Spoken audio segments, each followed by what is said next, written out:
Chapter 1 know the market. जब मैं आपसे कहता हूं कि डे ट्रेडिंग शुरू करने से पहले बाजार को जानना जरूरी है, तो इसका मतलब बहुत गहरा है, क्योंकि बाजार कोई आसान जगह नहीं है।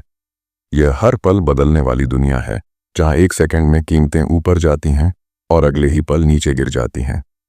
अगर आपने इस जगह को समझ लिया, तो ही आप सही समय पर कदम रख पाएंगे, और अगर नहीं समझा, तो बाजार आपको वहीं रोक देगा जहां आप खड़े हैं। जब आप बाजार को देखते हैं, तो आपको सिर्फ चार्ट और नंबर दिखाई देते हैं, लेकिन असल में इन सब के पीछे इंसानों की भावनाएं होती हैं। कोई डर कर बेच रहा होता है, कोई लालच में खरीद रहा होता है, किसी को लगता है कि कीमत बढ़ेगी, किसी को लगता है कि कीमत गिरेगी, और इन भावनाओं की वजह से बाजार हिलता है। अगर आप इन भावनाओं को पढ़ना सीख लेते हैं, तो आप आधी ट्रेडिंग जीत लेते हैं। मैं चाहता हूं कि आप कल्पना करें कि सुबह बाजार खुलने से पहले आप स्क्रीन के सामने बैठे हैं। आप ये नहीं देख रहे कि लोग क्या बात कर रहे हैं, आप ये देख रहे हैं कि रात में दुनिया में क्या हुआ, कौन सी खबर आई, कौन सी कंपनी चर्चा में है, क्योंकि ये सारी चीजें बाजार की चाल को बदल देती हैं। अगर किसी कंपनी के लिए अच्छी खबर आई है, तो उसके शेयर ऊपर जाएंगे। बुरी खबर आई है, तो वही शेयर नीचे गिरेंगे। डे ट्रेडर को हर सुबह यह समझने की कोशिश करनी होती है कि आज बाजार किस दिशा में सांस ले रहा है। और फिर आती है चार्ट की भाषा। चार्ट किसी किताब जैसा है, बस फर्क इतना है कि यह हर सेकंड नई लाइनें और नई कैंडल लिखता रहता है। अगर आप चार्ट को पढ़ना सीख जाते हैं, तो आप बाजार की आदतों को समझने लगते हैं। आपको दिखने लगता है कि कीमत कब तेजी से ऊपर जाती है और कब धीरे धीरे नीचे आती है। यह समझ आपको दूसरे लोगों से तेज निर्णय लेने की ताकत देती है, और डे ट्रेडिंग में यही सबसे बड़ा हथियार है। एक और बात जो अक्सर लोग भूल जाते हैं, वह है जोखिम। मुझे आपको साफ साफ कहना है कि डे ट्रेडिंग में हर ट्रेड जीत का ट्रेड नहीं होता। यहां नुकसान भी होगा, और कभी कभी जल्दी होगा, मगर फर्क यह है कि आप नुकसान को कितना छोटा रखते हैं। आपको हर ट्रेड से पहले बस एक सवाल खुद से पूछना है, अगर यह गलत हुआ तो मैं कितना गिर सकता हूं, और अगर यह सही हुआ तो मैं कितना ऊपर जा सकता हूं। यही सोच आपको बेहतर बनाती है। जब आप बाजार को पहचानने लगते हैं, तो आपको समझ आता है कि यह दुश्मन नहीं है, यह बस वही दिखाता है जो वास्तव में हो रहा है। अगर आप घबराकर ट्रेड करेंगे, तो बाजार आपकी कमजोरी पकड़ लेगा, लेकिन अगर आप शांत रहेंगे, देखेंगे, समझेंगे और फिर निर्णय लेंगे, तभी यह बाजार आपको कमाने के सही मौके देगा। इस अध्याय की असली सीख यही है कि डे ट्रेडिंग का पहला कदम पैसा कमाना नहीं, बल्कि बाजार को पहचानना है। उसकी चाल, उसकी गति, उसकी भावनाएं, उसके पैटर्न। जब आप इन्हें समझने लगते हैं, तो आपके अंदर एक आत्मविश्वास पैदा होता है। फिर आप अंदाजे से नहीं, समझदारी से ट्रेड करते हैं, और यही समझ आपको आगे के सफर के लिए तैयार करती है। Chapter 2 how to manage risk in day trading, stop loss and take profit. जब मैं आपसे कहता हूं कि डे ट्रेडिंग में जोखिम संभालना सबसे जरूरी है, तो इसका मतलब है कि आपका असली काम सिर्फ ट्रेड करना नहीं है, बल्कि अपने पैसे की रक्षा करना है। बहुत लोग उस समय हार जाते हैं जब वे सिर्फ यह सोचते हैं कि कितना कमा सकते हैं, लेकिन यह नहीं सोचते कि कितना खो भी सकते हैं। और यहीं से शुरू होती है स्टॉप लॉस और टेक प्रॉफिट की समझ। ये दोनों आपके ट्रेडिंग के दो रक्षक हैं, जो आपको गलत फैसलों से बचाते हैं और सही फैसलों को मजबूत बनाते हैं। जब आप एक ट्रेड खोलते हैं, तो उत्साह होता है, उम्मीद होती है कि कीमत आपकी दिशा में जाएगी, लेकिन बाजार हमेशा आपकी इच्छा नहीं मानता। कभी कभी दिशा सिर्फ कुछ सेकंड में बदल जाती है। यही कारण है कि स्टॉप लॉस इतना महत्वपूर्ण है। यह आपको बताता है कि अगर ट्रेड गलत हो रहा है, तो आप कहाँ रुकेंगे। स्टॉप लॉस ऐसा है जैसे आप एक दरवाज़ा खुला छोड़ते हैं, जिससे आप बाहर निकल सकें। अगर आपने यह दरवाज़ा बंद रखा, तो नुकसान बहुत बड़ा हो सकता है। मैं चाहता हूं कि आप इसे ऐसे समझें, स्टॉप लॉस वह जगह है जहां आप खुद को कहते हैं कि बस अब इस ट्रेड से आगे नहीं बढ़ना, इससे ज्यादा खोना समझदारी नहीं है। यह आपकी खुद से की हुई सुरक्षा है। यह कमजोरी नहीं, बल्कि एक मजबूत ट्रेडर की पहचान है, क्योंकि बुद्धिमान व्यक्ति जानता है कि वह हर लड़ाई नहीं जीत सकता, लेकिन वह सबसे महत्वपूर्ण लड़ाइयों को चुन सकता है। अब बात करते हैं टेक प्रॉफिट की। यह वह जगह है जहां आप यह तय करते हैं कि कितने लाभ पर आप ट्रेड को बंद करेंगे। लोग अक्सर लालच में फंस जाते हैं और सोचते हैं कि कीमत तो और ऊपर जाएगी, थोड़ा और रुकते हैं। लेकिन डे ट्रेडिंग में लालच सबसे बड़ा दुश्मन है। टेक प्रॉफिट इसलिए ज़रूरी है ताकि आप समय पर फायदा लॉक कर सकें। यह आपको बताता है कि आपने जितना प्लान किया था अब उतना मिल गया है, अब बाहर निकलना ही सही है। स्टॉप लॉस और टेक प्रॉफिट एक साथ मिलकर संतुलन बनाते हैं। एक आपको नीचे गिरने से बचाता है और दूसरा आपको ऊपर पहुंचकर रुकना सिखाता है। आप इन्हें पहले से सेट करते हैं ताकि ट्रेड के बीच में आपकी भावनाएं आपको कमजोर न करें। डे ट्रेडिंग में भावनाओं से लड़ना उतना ही जरूरी है जितना बाजार से सीखना। अगर भावनाएं नियंत्रण में नहीं होंगी तो आप बिना सोचे बड़ा नुकसान उठा सकते हैं। जब आप ट्रेड लेते हैं तो आपको यह तय करना होता है कि आपका जोखिम कितना है और आपका लक्ष्य कितना है। इसे रिस्क टू रिवॉर्ड रेशियो कहते हैं। सरल भाषा में कहूं तो अगर आप 1 रुपया जोखिम में डाल रहे हैं तो आपको कम से कम 2 या 3 रुपये कमाने का लक्ष्य रखना चाहिए। यही आदत समय के साथ आपकी ट्रेडिंग को स्थिर बनाती है। कई छोटे नुकसान सहने पड़ेंगे लेकिन कुछ बड़े मुनाफे आपके खाते को मजबूत करते रहेंगे। शुरुआत में यह सब थोड़ा कठिन लगता है। लोग सोचते हैं कि बाजार अगर ऊपर जा रहा है तो मेरा स्टॉप लॉस क्यों हिट होगा, लेकिन बाजार किसी के लिए नहीं रुकता। इसकी चाल कभी धीरे, कभी तेज, कभी उलटी होती है। स्टॉप लॉस लगाना आपके आत्मानुशासन का संकेत है। यह आपको बताता है कि आप अपनी रक्षा करना जानते हैं। टेक प्रॉफिट आपको यह याद दिलाता है कि कमाई तभी आपकी है जब आप उसे लॉक कर लेते हैं। इस अध्याय का मूल संदेश यही है कि डे ट्रेडिंग सिर्फ कमाने की कला नहीं है, बल्कि अपने नुकसान को सीमित रखने की कला भी है।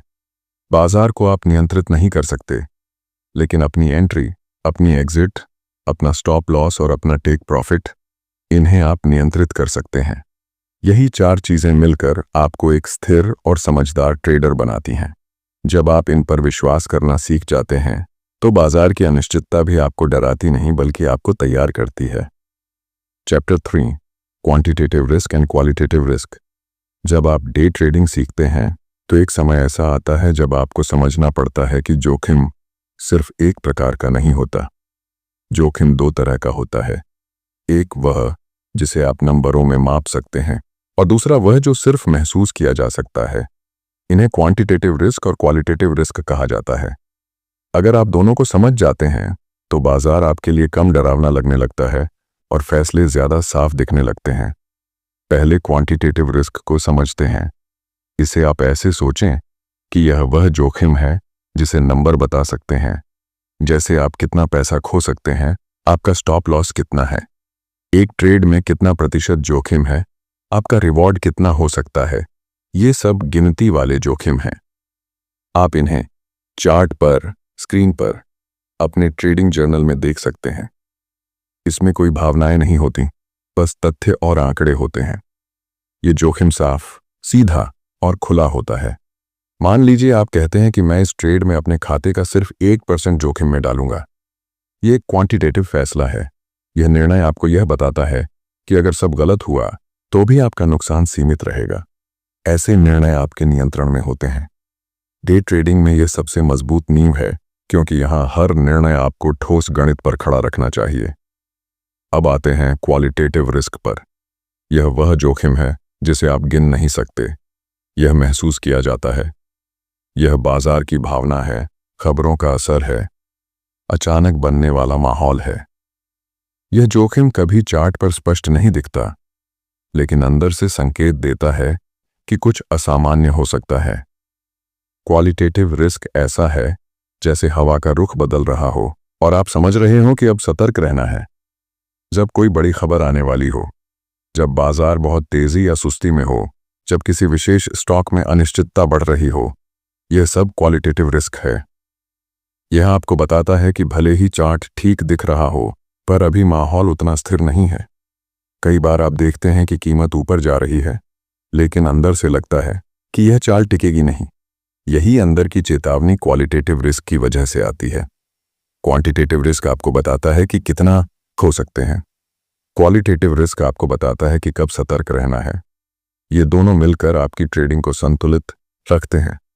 अगर आप सिर्फ आंकड़ों पर भरोसा करेंगे तो बाजार के मूड को मिस कर देंगे, और अगर आप सिर्फ महसूस करके चलेंगे तो आप मजबूत फॉर्मूला और नियम खो देंगे। असली ट्रेडर वही है जो इन दोनों को साथ लेकर चलता है। मैं चाहता हूं कि आप इसे ऐसे सोचें, क्वांटिटेटिव रिस्क आपके लिए नियम लिखता है और क्वालिटेटिव रिस्क आपको माहौल पढ़ना सिखाता है। नियम आपको अनुशासन देते हैं और माहौल आपको समझ देता है। ये दोनों मिलकर आपकी ट्रेडिंग को सुरक्षित, मजबूत और स्थिर बनाते हैं। कभी कभी आप एक अच्छा ट्रेड प्लान करते हैं, सभी नंबर सही होते हैं, स्टॉप लॉस और टारगेट दोनों ठीक होते हैं, लेकिन बाजार बहुत अस्थिर हो जाता है, अचानक स्पाइक्स आते हैं, चार्ट तेजी से हिलता है। उस समय क्वालिटेटिव रिस्क आपको कहता है कि थोड़ा रुको, स्थिति देखो, जल्दी मत करो। और कई बार यही रुकना आपको बड़े नुकसान से बचा देता है। इस अध्याय का सार यह है कि डे ट्रेडिंग केवल नंबरों पर नहीं चलती और न ही केवल भावनाओं पर। आपको दोनों को बराबर महत्व देना होता है। क्वांटिटेटिव रिस्क आपको सीमाएं देता है और क्वालिटेटिव रिस्क आपको दिशा देता है। जब आप सीख जाते हैं कि कब नंबरों पर भरोसा करना है और कब बाजार की भावना को समझना है, तब आप एक परिपक्व ट्रेडर बनना शुरू करते हैं। ट्रेडिंग की दुनिया में यही संतुलन आपको आगे लेकर जाता है। Chapter 4, day trading is really possibility to business. जब लोग डे ट्रेडिंग का नाम सुनते हैं तो ज्यादातर इसे एक खेल, एक अनुमान या एक जोखिम भरा शौक समझते हैं, लेकिन सच यह है कि डे ट्रेडिंग एक असली व्यवसाय बन सकता है। ऐसा व्यवसाय जो अनुशासन पर चलता है, योजना पर चलता है और रोज सीखने पर चलता है। यदि आप इसे सिर्फ तेज पैसा कमाने का तरीका मानेंगे तो आप केवल तनाव पाएंगे, लेकिन यदि आप इसे एक व्यवस्थित काम की तरह देखेंगे तो यह आपके लिए स्थिर आय का रास्ता बना सकता है। जब मैं डे ट्रेडिंग को व्यवसाय कहता हूं तो इसका मतलब है कि इसके अपने नियम हैं, अपनी जिम्मेदारियां हैं और अपनी तैयारी है। जैसे कोई दुकान चलाता है, कोई कंपनी चलाता है, वैसे ही डे ट्रेडर को भी अपनी ट्रेडिंग डेस्क को एक काम की जगह की तरह समझना होता है। हर सुबह तैयारी करनी होती है, बाजार देखना होता है, डेटा पढ़ना होता है। यह सब इसलिए जरूरी है क्योंकि बिना तैयारी के कोई भी व्यवसाय सफल नहीं होता। एक व्यवसाय में आप हर खर्च को नियंत्रित करते हैं। डे ट्रेडिंग में आपका खर्च आपका जोखिम होता है। आप यह तय करते हैं कि कितना निवेश करना है, कितना जोखिम लेना है और कितना लक्ष्य रखना है। जैसे एक व्यापारी सोचता है कि कितनी लागत लगानी है और कितना लाभ कमाना है, वैसे ही डे ट्रेडर भी इसी तरह सोचता है। यही देखने का नजरिया आपको शौक से निकालकर प्रोफेशनल बनने की तरफ ले जाता है। डे ट्रेडिंग में लगातार काम होता है। आपको हर दिन सही मौके ढूंढने होते हैं। कभी दिन अच्छा होता है, कभी मुश्किल, बिल्कुल वैसे ही जैसे किसी भी व्यवसाय में होता है। कोई भी दुकान हमेशा भीड़ से भरी नहीं रहती। कोई भी काम हर दिन एक जैसा नहीं चलता। डे ट्रेडिंग भी एक नियमित प्रक्रिया है जहां स्थिरता अभ्यास से आती है। लोग सोचते हैं कि यह 2 क्लिक करने का काम है, लेकिन असल में यह पैटर्न समझने, चार्ट पढ़ने, समय का चुनाव करने और भावनाओं को नियंत्रित रखने का काम है। यदि आप डे ट्रेडिंग को व्यवसाय की तरह लेते हैं तो आपको 3 चीजें मजबूत करनी होती हैं: आपका मन, आपकी योजना और आपका अनुशासन। मन इसलिए क्योंकि आपको डर, घबराहट और लालच से बचना होगा। योजना इसलिए क्योंकि बिना प्लान के आप बाजार में खो सकते हैं। और अनुशासन इसलिए क्योंकि अगर आप नियमों से हटेंगे तो नुकसान जल्दी होगा। एक व्यवसाय केवल तभी चलता है जब उसका मालिक हर दिन जिम्मेदारी से काम करता है। डे ट्रेडिंग में भी यही सच्चाई है। कई लोग सिर्फ इस वजह से हार जाते हैं क्योंकि वे डे ट्रेडिंग को खेल समझते हैं। वे बाजार में आए, 1-2 ट्रेड लगाए, गलत हुए और फिर कहते हैं कि यह काम नहीं होता। लेकिन जो लोग इसे गंभीरता से लेते हैं वे हर ट्रेड से सीखते हैं, अपनी गलतियां लिखते हैं, अपने आंकड़े देखते हैं और धीरे धीरे बेहतर होते जाते हैं। कोई भी व्यवसाय एक दिन में नहीं बनता। डे ट्रेडिंग भी समय लेती है, लेकिन समय देते देते यह आपके लिए एक स्थिर पेशा बन सकती है। यह काम हमेशा जोखिम लेकर चलता है, लेकिन किस व्यवसाय में जोखिम नहीं होता? फर्क सिर्फ इतना है कि डे ट्रेडिंग में आपका जोखिम तुरंत दिखता है। एक दुकान या कंपनी में जोखिम धीरे धीरे दिखता है। डे ट्रेडिंग का फायदा यह है कि आप रोज अपना रिजल्ट देख सकते हैं, रोज सीख सकते हैं और रोज बेहतर निर्णय ले सकते हैं। यह तेजी आपको आगे बढ़ने की शक्ति देती है। बस आपको समझना होगा कि यह काम गंभीरता मांगता है। इस अध्याय की असली बात यह है कि डे ट्रेडिंग सिर्फ एक मौका नहीं है, बल्कि सही तरीके से किया जाए तो एक पूरा व्यवसाय बन सकता है। आपको बस इसे प्रोफेशन की तरह लेना है, न कि एक तेज गेम की तरह। जब आप योजना बनाते हैं, नियम तय करते हैं और अनुशासन से चलते हैं, तब डे ट्रेडिंग आपके लिए एक मजबूत आय का स्रोत बन सकती है। यही सोच आपको ट्रेडर से आगे बढ़कर एक असली प्रोफेशनल बनने में मदद करती है। Chapter 5, technical analysis. जब आप डे ट्रेडिंग सीखते हैं तो एक समय आता है जब आपको समझ में आता है कि केवल खबरों और अनुमान से ट्रेड नहीं चलता। आपको बाजार की चाल को पढ़ना पड़ता है, और यही काम करता है टेक्निकल एनालिसिस। यह बाजार की भाषा को समझने का तरीका है। चार्ट कैसे बनता है, कीमत कैसे चलती है, ट्रेंड कहाँ है, इन सब को समझना टेक्निकल एनालिसिस की जड़ है। अगर आप इसे सीख लेते हैं तो बाजार का हर मोड़ आपको साफ दिखने लगता है। जब आप स्क्रीन पर चार्ट देखते हैं तो पहली नज़र में ये सिर्फ कुछ लाइनें, कैंडल और संख्या लगता है, लेकिन असल में ये बाजार की कहानी होती है। ये बताता है कि कीमत कैसे बदली, किस समय बदली और कितने लोगों की वजह से बदली। टेक्निकल एनालिसिस आपको यही सिखाता है कि इन संकेतों को कैसे पढ़ें। जैसे कोई भाषा सीखकर किताब समझ में आने लगती है, वैसे ही चार्ट सीखकर बाजार का व्यवहार समझ आने लगता है। सबसे पहले कैंडल्स को समझना जरूरी है। एक कैंडल आपको बताती है कि एक खास समय में कीमत कहाँ से शुरू हुई, कहाँ गई और कहाँ बंद हुई। यह छोटी लगने वाली बात असल में आपकी ट्रेडिंग का आधार है, क्योंकि कैंडल ही आपको ट्रेंड दिखाती है। कभी खरीदने वाला मजबूत है, कभी बेचने वाला। कैंडल देखकर आप अनुमान नहीं बल्कि समझ के साथ ट्रेड करते हैं। फिर आता है ट्रेंड। बाजार कभी सीधा नहीं चलता। ये ऊपर, फिर थोड़ा नीचे, फिर से ऊपर ऐसा चलता है। टेक्निकल एनालिसिस आपको यह समझने में मदद करता है कि असली दिशा क्या है। अगर कीमत लगातार ऊपर जा रही है तो इसे अप ट्रेंड कहते हैं। अगर नीचे जा रही है तो डाउन ट्रेंड, और अगर कोई खास दिशा नहीं दिख रही तो मार्केट साइडवेज होता है।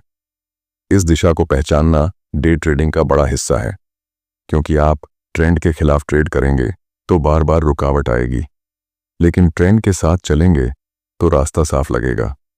चार्ट में कुछ खास संकेत भी होते हैं, सपोर्ट और रेजिस्टेंस।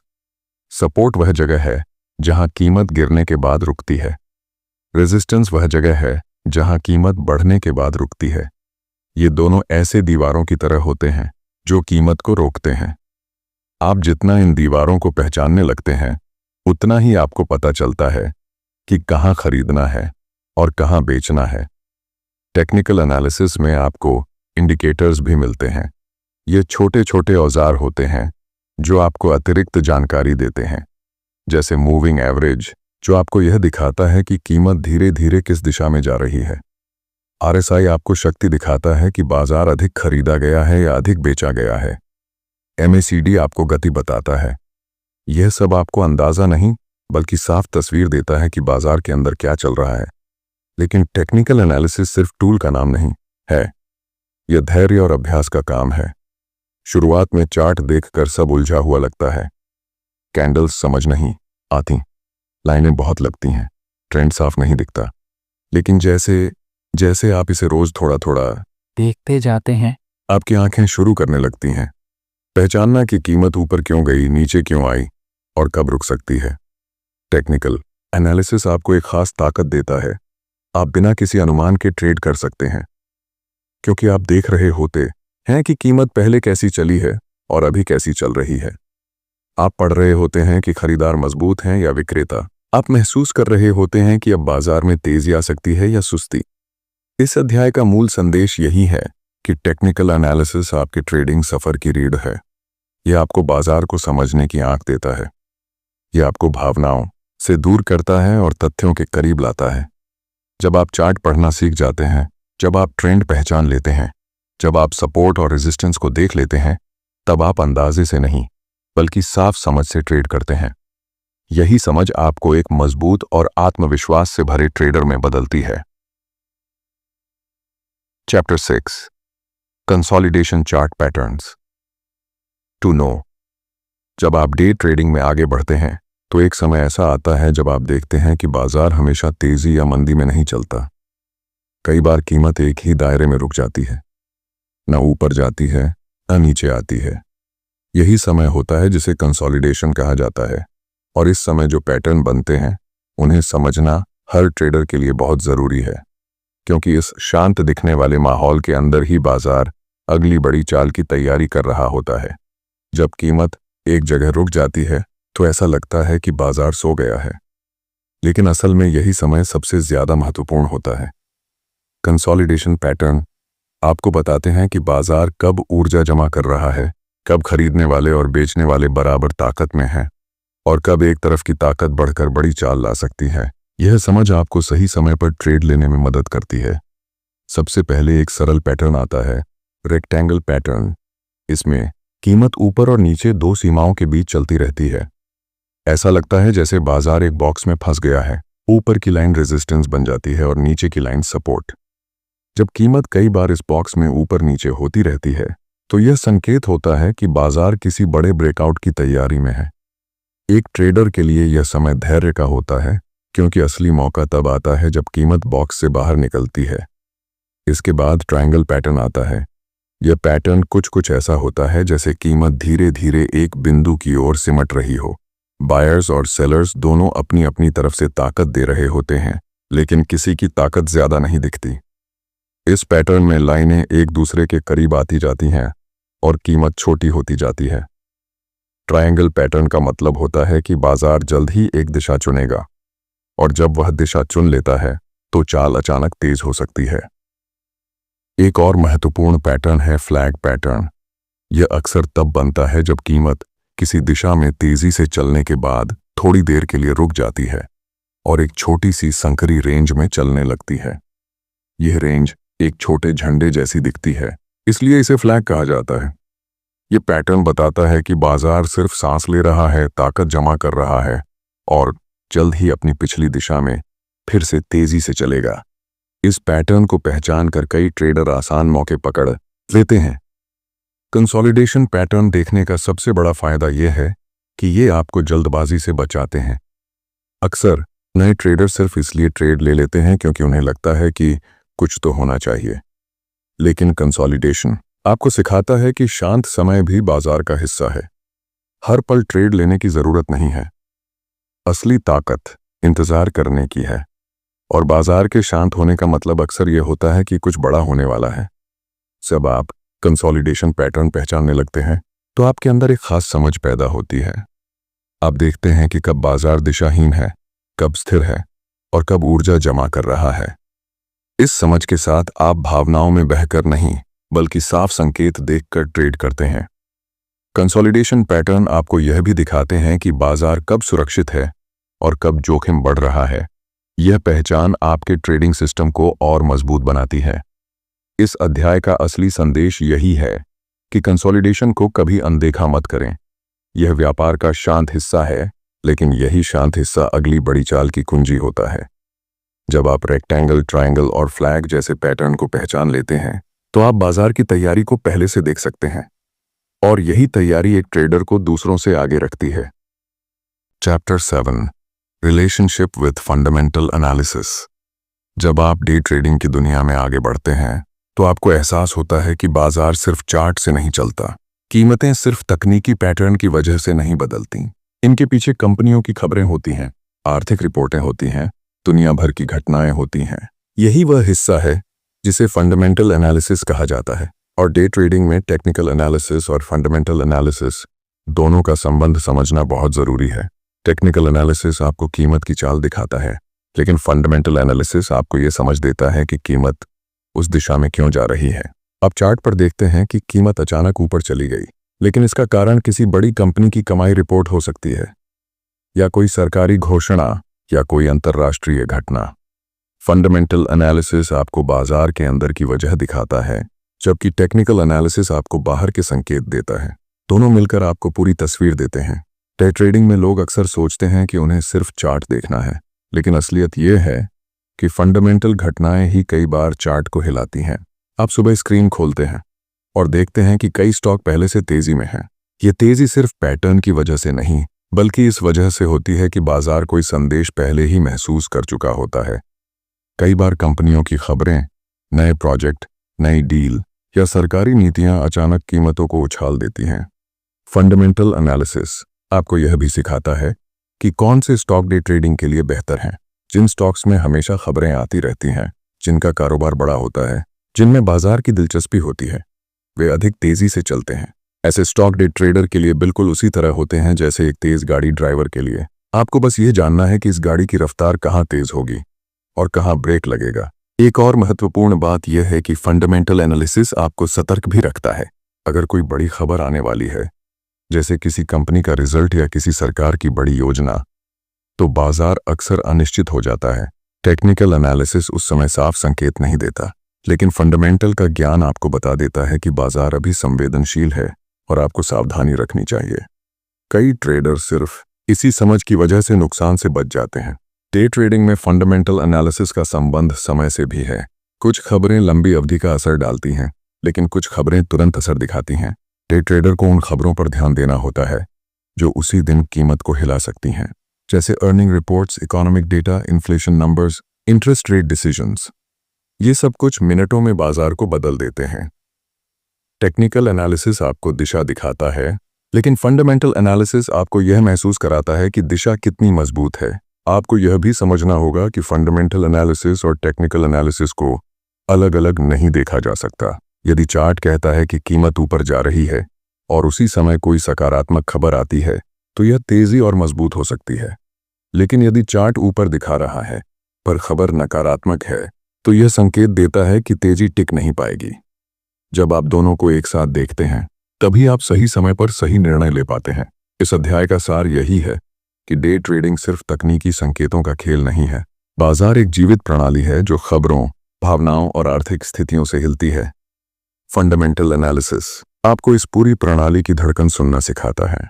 यह आपको बताता है कि चार्ट की हर चाल के पीछे कौन सी वजह खड़ी है। जब आप टेक्निकल और फंडामेंटल दोनों को जोड़कर देखते हैं, तो आपकी ट्रेडिंग और मजबूत, साफ और आत्मविश्वास से भर जाती है। चैप्टर 8 रेंज ट्रेडिंग और चैनल ट्रेडिंग। जब आप डे ट्रेडिंग सीखते हैं, तो आप देखते हैं कि बाजार हमेशा ऊपर या नीचे नहीं चलता। कई बार कीमत एक ही दायरे में घूमती रहती है। न कोई बड़ी तेजी होती है, न कोई बड़ी गिरावट। ऐसा लगता है कि बाजार एक रास्ते पर चल रहा है जहां दो तरफ सीमाएं लगी हुई हैं। यही समय होता है रेंज ट्रेडिंग या चैनल ट्रेडिंग का। यह तरीका उन ट्रेडरों के लिए बहुत उपयोगी है जो साफ सुथरी, स्थिर चाल को पकड़कर छोटे लेकिन लगातार मुनाफे कमाना चाहते हैं। रेंज ट्रेडिंग में आप देखते हैं कि कीमत एक ऊपरी लाइन और एक निचली लाइन के बीच चल रही है।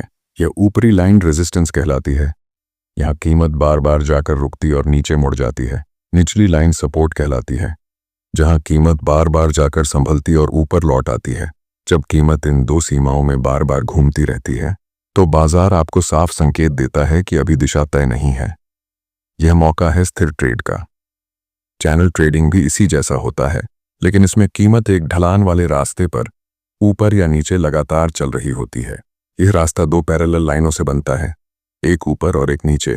कीमत इसी चैनल में ऊपर जाती, नीचे आती और फिर ऊपर जाती रहती है। आपने बस यह देखना होता है कि कीमत चैनल की किस तरफ है और कब मुड़ सकती है। यह समझ आपको अच्छे, नियंत्रित ट्रेड दिलाती है। रेंज ट्रेडिंग का सबसे बड़ा फायदा यही है कि इसमें आपको बड़े अनुमान नहीं लगाने पड़ते। आप ये देख लेते हैं कि जैसे ही कीमत नीचे वाले सपोर्ट पर आएगी, खरीदार सक्रिय होंगे और कीमत ऊपर जाएगी, और जैसे ही कीमत ऊपर वाले रेजिस्टेंस तक पहुंचेगी, बेचने वाले सक्रिय होंगे और कीमत नीचे आएगी। यह सरल समझ आपको ऐसे समय ट्रेड लेने में मदद करती है जब बाजार शांत होता है लेकिन मौके साफ होते हैं। इस तरीके में धैर्य बहुत जरूरी है। कई नए ट्रेडर जल्दबाजी करते हैं और कीमत को रेंज से बाहर जाते हुए देखने का इंतजार नहीं करते, लेकिन असली ट्रेडर जानता है कि बाजार की स्थिर चाल भी उतनी ही कीमती होती है जितनी बड़ी चाल। आपने बस सपोर्ट और रेजिस्टेंस को पहचानना है, उनका सम्मान करना है और कीमत की हर हलचल को ध्यान से देखना है। रेंज ट्रेडिंग में तकनीक भी मदद करती है। आप मूविंग एवरेज या RSI एक नज़र में देखकर समझ सकते हैं कि कीमत अपनी रेंज में मजबूत है या कमज़ोर। अगर RSI बहुत ऊपर जा रहा है तो रेजिस्टेंस पर कीमत रुक सकती है, अगर नीचे आ रहा है तो सपोर्ट पर उछाल मिल सकता है। ये पूरे माहौल को साफ और आसान बनाता है, लेकिन यह भी याद रखना जरूरी है कि हर रेंज हमेशा नहीं चलती। एक समय आता है जब कीमत किसी दिशा में इतनी ताकत बनाती है कि वह रेंज को तोड़ देती है। इसे ब्रेकआउट कहा जाता है। ये संकेत होता है कि अब बाजार नई दिशा में जाना चाहता है। एक समझदार ट्रेडर रेंज के अंदर ट्रेड लेते हुए भी उस क्षण पर नजर रखता है जब बाजार चैनल से बाहर निकलने वाला है। कभी कभी वही ब्रेकआउट सबसे बड़ा मौका बन जाता है। रेंज ट्रेडिंग आपको यह भी सिखाता है कि बाजार में हर वक्त आक्रामक होने की जरूरत नहीं है। कई बार सबसे अच्छा कदम यह होता है कि आप शांत होकर इंतजार करें और मौके को पकड़े बिना दौड़े नहीं। यह तरीका आपकी भावनाओं को भी नियंत्रित करता है, क्योंकि इसमें आपको साफ सीमित जोखिम के साथ ट्रेड करने का मौका मिलता है। इस अध्याय का मूल संदेश यही है कि रेंज ट्रेडिंग और चैनल ट्रेडिंग सरल, स्थिर और रणनीतिक तरीके हैं जो डे ट्रेडर को बिना तनाव के लगातार सीखने और कमाने का मौका देते हैं। सपोर्ट और रेजिस्टेंस को पहचान कर, कीमत की चाल को समझकर और ब्रेकआउट के संकेतों पर नजर रखकर आप एक ऐसे ट्रेडर बनते हैं जो बाजार की शांति में भी अवसर ढूंढ लेता है। यही संतुलन आपको बेहतर और परिपक्व ट्रेडिंग के रास्ते पर आगे बढ़ाता है। Chapter 9 news trading. जब आप डे ट्रेडिंग को थोड़ा गहराई से समझते हैं तो एक समय आता है जब आपको एहसास होता है कि बाजार सिर्फ चार्ट से नहीं हिलता। कई बार कीमतें अचानक इतनी तेज बदल जाती हैं कि चार्ट को भी समय नहीं मिलता प्रतिक्रिया देने का। इसका कारण होता है खबरें, यानी न्यूज़।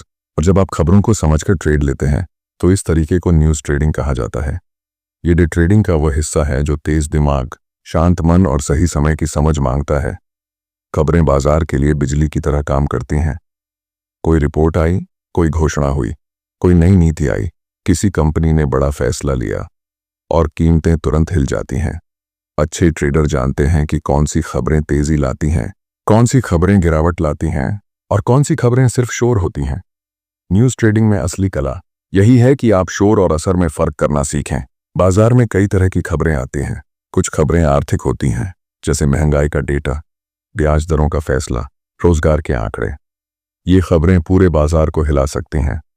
कुछ खबरें खास कंपनियों के लिए होती हैं, जैसे अर्निंग रिपोर्ट्स, नई डील्स, कोई बड़ा नुकसान या कोई बड़ा प्रोजेक्ट। और कुछ खबरें दुनिया की घटना होती हैं, जैसे राजनीतिक फैसले, युद्ध, प्राकृतिक आपदाएं। यह सब कुछ मिनटों में बाजार की दिशा बदल सकता है। न्यूज़ ट्रेडिंग में समय सबसे महत्वपूर्ण होता है, क्योंकि बाजार खबरों पर तुरंत प्रतिक्रिया करता है। अगर आप देर से पहुंचते हैं तो या तो मौका निकल चुका होता है या फिर जोखिम बहुत बढ़ चुका होता है। एक अच्छे ट्रेडर का पहला काम यह होता है कि वह यह जाने कि आज कौन सी खबरें आने वाली हैं। दिन की शुरुआत में आर्थिक कैलेंडर देखना, कंपनियों के रिजल्ट देखना और महत्वपूर्ण घोषणाओं पर नजर रखना, ये सब न्यूज़ ट्रेडिंग की तैयारी है। जब कोई खबर आती है तो बाजार अक्सर दो हिस्सों में बढ़ जाता है। एक तरफ वे लोग जो खरीद रहे हैं क्योंकि उन्हें खबर सकारात्मक लगती है, और दूसरी तरफ वे लोग जो बेच रहे हैं क्योंकि उन्हें खबर का असर नकारात्मक लगता है। कीमत इन दोनों भावनाओं के बीच जोर से हिलती है। यही वह समय है जब आपको शांत रहकर यह देखना होता है कि असली दिशा कौन सी है। कई बार कीमत पहले उछलती है और फिर वापस आ जाती है। कई बार पहले गिरती है और फिर तेजी से ऊपर जाती है। इस अनिश्चितता में आपका मन स्थिर रहना चाहिए। न्यूज़ ट्रेडिंग भावनाओं की परीक्षा भी है, क्योंकि खबर आने के बाद बाजार इतनी तेजी से चलता है कि घबराहट होना आसान है। लेकिन एक प्रशिक्षित ट्रेडर वही होता है जो नियम बनाकर चलता है। उसने पहले से तय किया होता है कि अगर खबर सकारात्मक आई तो वह कहाँ एंट्री लेगा, कहाँ स्टॉप लॉस रखेगा और कहाँ लाभ बुक करेगा, और अगर खबर नकारात्मक आई तो वह क्या कदम उठाएगा। यह तैयारी आपको अचानक की घबराहट से बचाती है। इस तरीके में जोखिम भी ज्यादा होता है, क्योंकि न्यूज़ ट्रेडिंग में स्लिपेज हो सकता है, यानी आप जिस कीमत पर ट्रेड करना चाहते हैं शायद बाजार इतनी तेजी से हिले कि आपको वही कीमत न मिले। लेकिन इस जोखिम को समझकर और नियंत्रित करके भी कई ट्रेडर खबरों से बड़े मौके पकड़ते हैं। ये काम बिना सोचे समझे नहीं, बल्कि साफ रणनीति से किया जाता है। न्यूज़ ट्रेडिंग का सबसे बड़ा फायदा यह है कि इसमें मौके साफ और तेज होते हैं। जिन स्टॉक्स या मार्केट्स में कोई बड़ी खबर आती है वहां गतिविधि बहुत बढ़ जाती है, वॉल्यूम बढ़ता है, कीमत तेजी से चलती है और आपको छोटे समय में बड़ा मूव दिखाई देता है। यह वही समय होता है जब अभ्यास और अनुशासन आपको सही दिशा में ले जाते हैं। इस अध्याय का असली संदेश यही है कि खबरें बाजार की नब्ज होती हैं।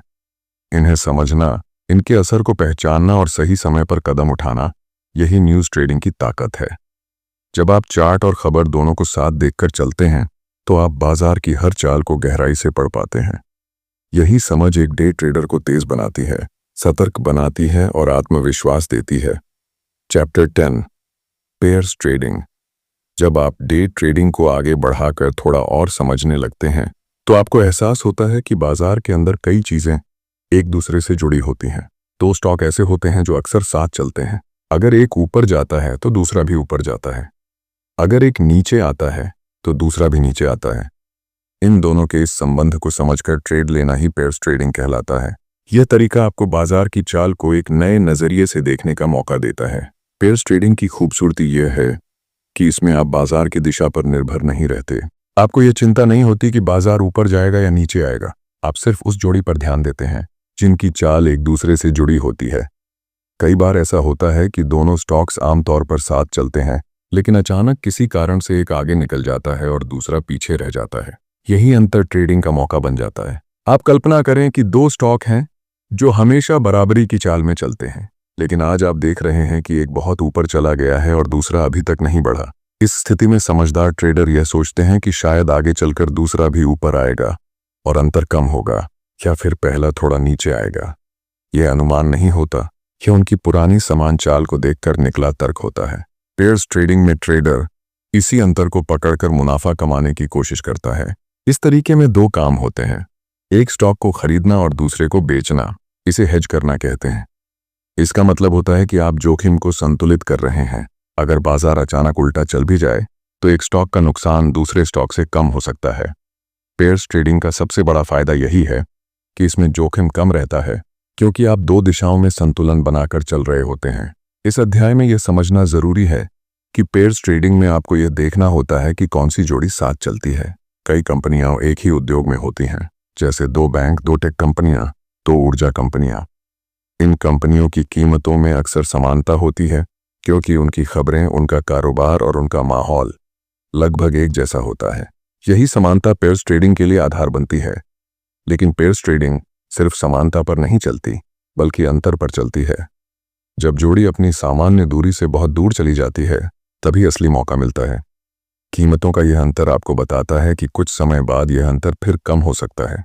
इसी उम्मीद और समझ से आप एक को खरीदते हैं और दूसरे को बेचते हैं। जैसे ही अंतर कम होता है, आप मुनाफा निकाल लेते हैं। इस तरीके में धैर्य बहुत जरूरी है, क्योंकि अंतर हमेशा तुरंत बंद नहीं होता। कभी कभी बाजार भावनाओं में बहकर दोनों स्टॉक्स को अलग अलग दिशाओं में धकेल देता है, लेकिन यदि आपने जोड़ी सही चुनी है और उनके बीच का संबंध मजबूत है, तो अंतर धीरे धीरे वापस सामान्य होता है। यही धीरे धीरे होने वाली मूवमेंट आपकी कमाई बनती है। पेयर्स ट्रेडिंग में तकनीकी और समझ दोनों साथ चलती हैं। आपको चार्ट भी देखना होता है, औसत दूरी भी देखनी होती है, और यह भी समझना होता है कि दोनों स्टॉक्स के पीछे कौन सी खबरें चल रही हैं। अगर किसी एक कंपनी पर कोई गंभीर खबर आ जाए तो दोनों स्टॉक्स का रिश्ता टूट सकता है। इसलिए पेयर्स ट्रेडिंग केवल डेटा नहीं, बाजार की चाल, खबरों और भावनाओं का मिश्रण है। इस अध्याय का असली संदेश यही है कि पेयर्स ट्रेडिंग आपको संतुलित और समझदार ट्रेडिंग का अवसर देती है। आप एक दिशा पर दांव नहीं लगाते, बल्कि दो स्टॉक्स के बीच के अंतर पर ध्यान देते हैं। यह तरीका आपको उतार चढ़ाव में भी सुरक्षित रखता है और एक शांत, नियंत्रित तरीके से मुनाफा कमाने का मौका देता है। जब आप इस तरीके को समझ लेते हैं तो आप बाजार को सिर्फ ऊपर नीचे नहीं, बल्कि रिश्तों और संतुलन की नज़र से देखने लगते हैं। Chapter 11, intraday scalping. जब आप डे ट्रेडिंग को और गहराई से समझते हैं तो एक तरीका आपको खास आकर्षित करता है। वह तरीका है इंट्राडे स्कैल्पिंग। ये डे ट्रेडिंग का सबसे तेज, सबसे सक्रिय और सबसे संवेदनशील तरीका माना जाता है। इसमें आप लंबे मूव का इंतजार नहीं करते, बल्कि छोटी छोटी कीमत के बदलाव से ही मुनाफा कमाने की कोशिश करते हैं। यह तरीका तेज दिमाग, जल्दी फैसले और स्थिर भावनाएं मांगता है। स्कैल्पिंग का विचार बहुत सीधा है। आप देखते हैं कि कीमत कुछ सेकंड या कुछ मिनट में हल्का सा ऊपर नीचे हो रही है। इन छोटी छोटी हलचलों को पकड़कर आप कई छोटे ट्रेड लेते हैं। हर ट्रेड में मुनाफा कम होता है, लेकिन जब आप कई ट्रेड सफल करते हैं तो कुल मुनाफा अच्छा बन जाता है। स्कैल्पिंग में धैर्य का मतलब इंतजार नहीं, बल्कि तेजी से मौके पहचानना है। इस तरीके में आपको चार्ट पर हर छोटी चाल को ध्यान से देखना होता है। छोटा वॉल्यूम भी फर्क डाल सकता है, छोटी कैंडल भी संकेत दे सकती है। इसलिए स्कैल्पर बाजार को माइक्रो लेवल पर देखता है। आप हर मिनट का टाइम फ्रेम देखते हैं, कभी कभी 30 सेकंड या 10 सेकंड का भी। कीमत जितनी तेजी से चलती है, स्कैल्पर के फैसले भी उतने ही तेज होते हैं। स्कैल्पिंग में एंट्री और एग्जिट दोनों का समय बहुत महत्वपूर्ण होता है। आप देर होने का इंतजार नहीं कर सकते। अगर आपको संकेत मिला कि कीमत थोड़ा ऊपर जाएगी, तो आपको तुरंत एंट्री लेनी होती है, और जैसे ही आपको लगे कि अब मूव खत्म हो सकती है, आपको तुरंत बाहर निकलना होता है। स्कैल्पिंग उस ट्रेडर का काम है जो छोटी गलती भी बर्दाश्त नहीं करता, क्योंकि यहाँ हर सेकंड की कीमत होती है। इस तरीके में स्टॉप लॉस और टेक प्रॉफिट दोनों बहुत छोटे होते हैं, क्योंकि आप लंबी चाल नहीं पकड़ रहे, इसलिए आपका जोखिम भी छोटा होना चाहिए। स्कैल्पर अक्सर 5 से 10 पॉइंट का टारगेट रखता है, और उतना ही छोटा स्टॉप लॉस भी। यह तरीका अनुशासन मांगता है। अगर आप भावना में बहकर स्टॉप लॉस बढ़ाएंगे या लालच में आकर टारगेट बढ़ाएंगे, तो स्कैल्पिंग आपके लिए नुकसानदेह हो सकता है। स्कैल्पिंग में लिक्विडिटी भी बहुत ज़रूरी है। आपको ऐसे स्टॉक्स या इंडेक्स चुनने होते हैं जिनमें तेज़ी से खरीद बिक्री होती रहती है। अगर लिक्विडिटी कम हुई तो आपकी एंट्री और एग्जिट में दिक्कत आएगी और कीमत आपके सोचे हुए स्तर पर नहीं मिलेगी। इसलिए स्कैल्पर्स ज़्यादातर बड़े स्टॉक्स, इंडेक्स और हाई वॉल्यूम शेयर्स में ट्रेड करते हैं। स्कैल्पिंग आपको बाजार के बहुत करीब ले आता है। आप कीमत की हर धड़कन महसूस करते हैं। आप जानते हैं कि बायर्स कब मजबूत हो रहे हैं और सेलर्स कब दबाव डाल रहे हैं।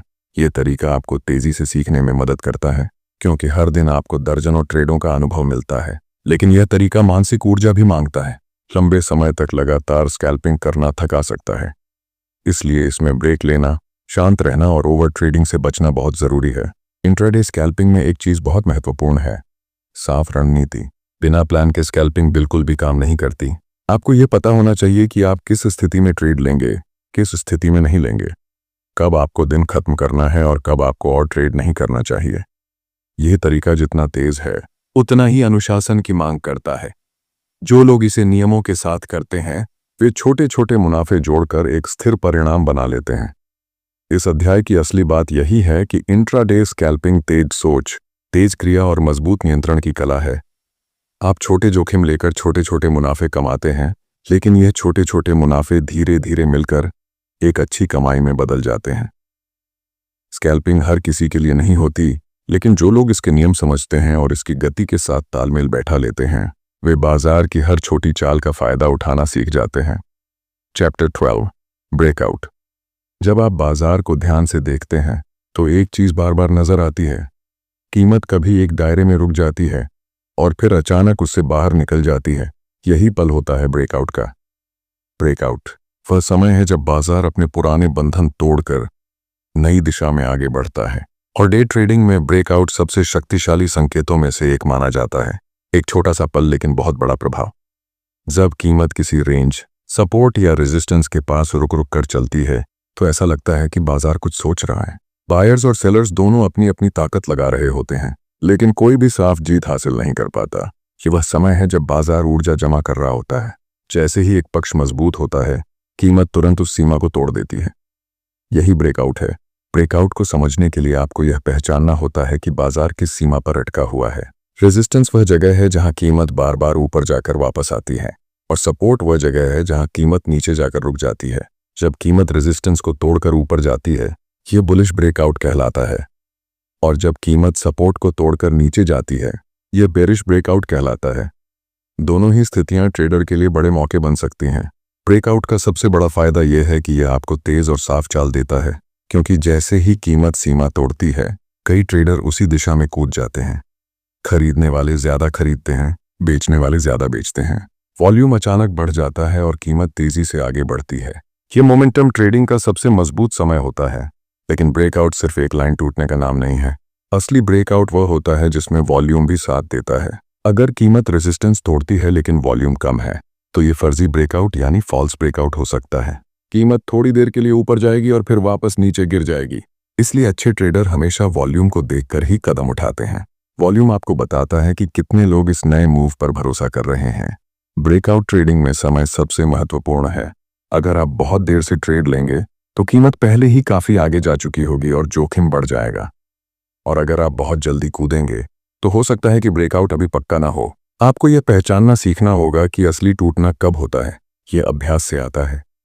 जितने ज्यादा चार्ट आप देखेंगे, उतने ही जल्दी आपकी आंखें ब्रेकआउट को पहचानने लगेंगी।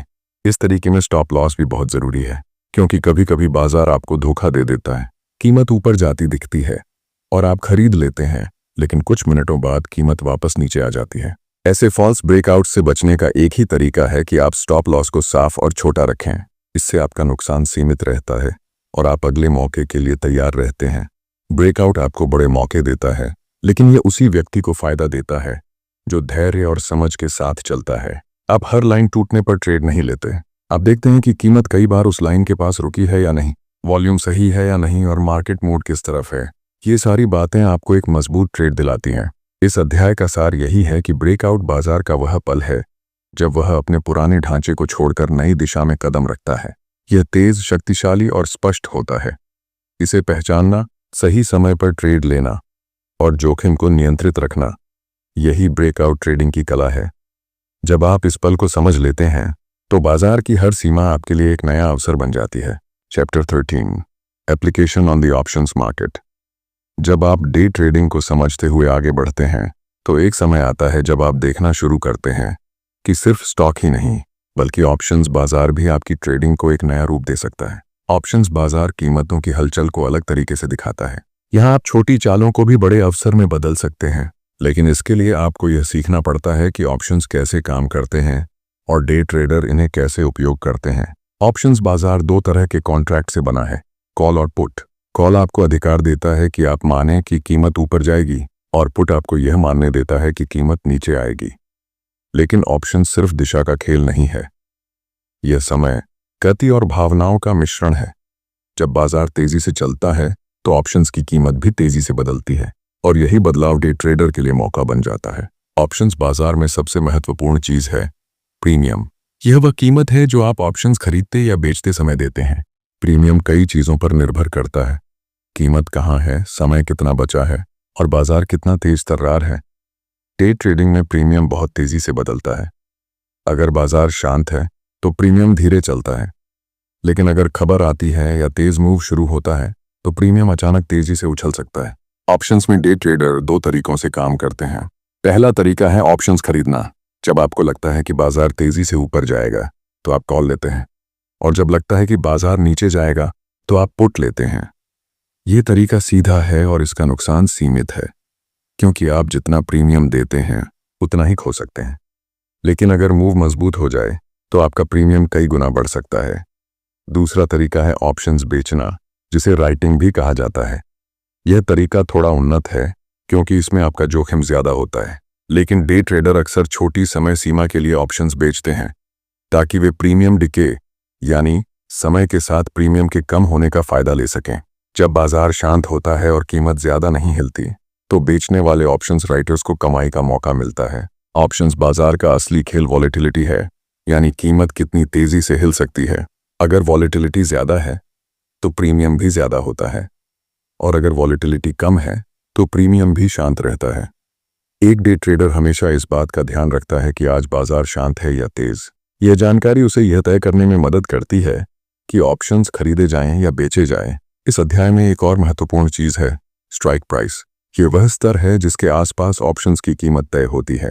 डे ट्रेडर हमेशा ऐसे स्ट्राइक प्राइस चुनते हैं जो कीमत के नजदीक हों। इन्हें ATM एट द मनी कहा जाता है, क्योंकि इन स्ट्राइक्स में प्रीमियम की हर छोटी चाल का असर तेज दिखता है। ये स्कैल्पिंग और ब्रेकआउट दोनों तरह की ट्रेडिंग में उपयोगी होता है। ऑप्शंस बाजार आपको लेवरेज भी देता है, यानी आप छोटे पैसे से बड़ी चाल पकड़ सकते हैं, लेकिन लेवरेज हमेशा दो तरफ काम करता है।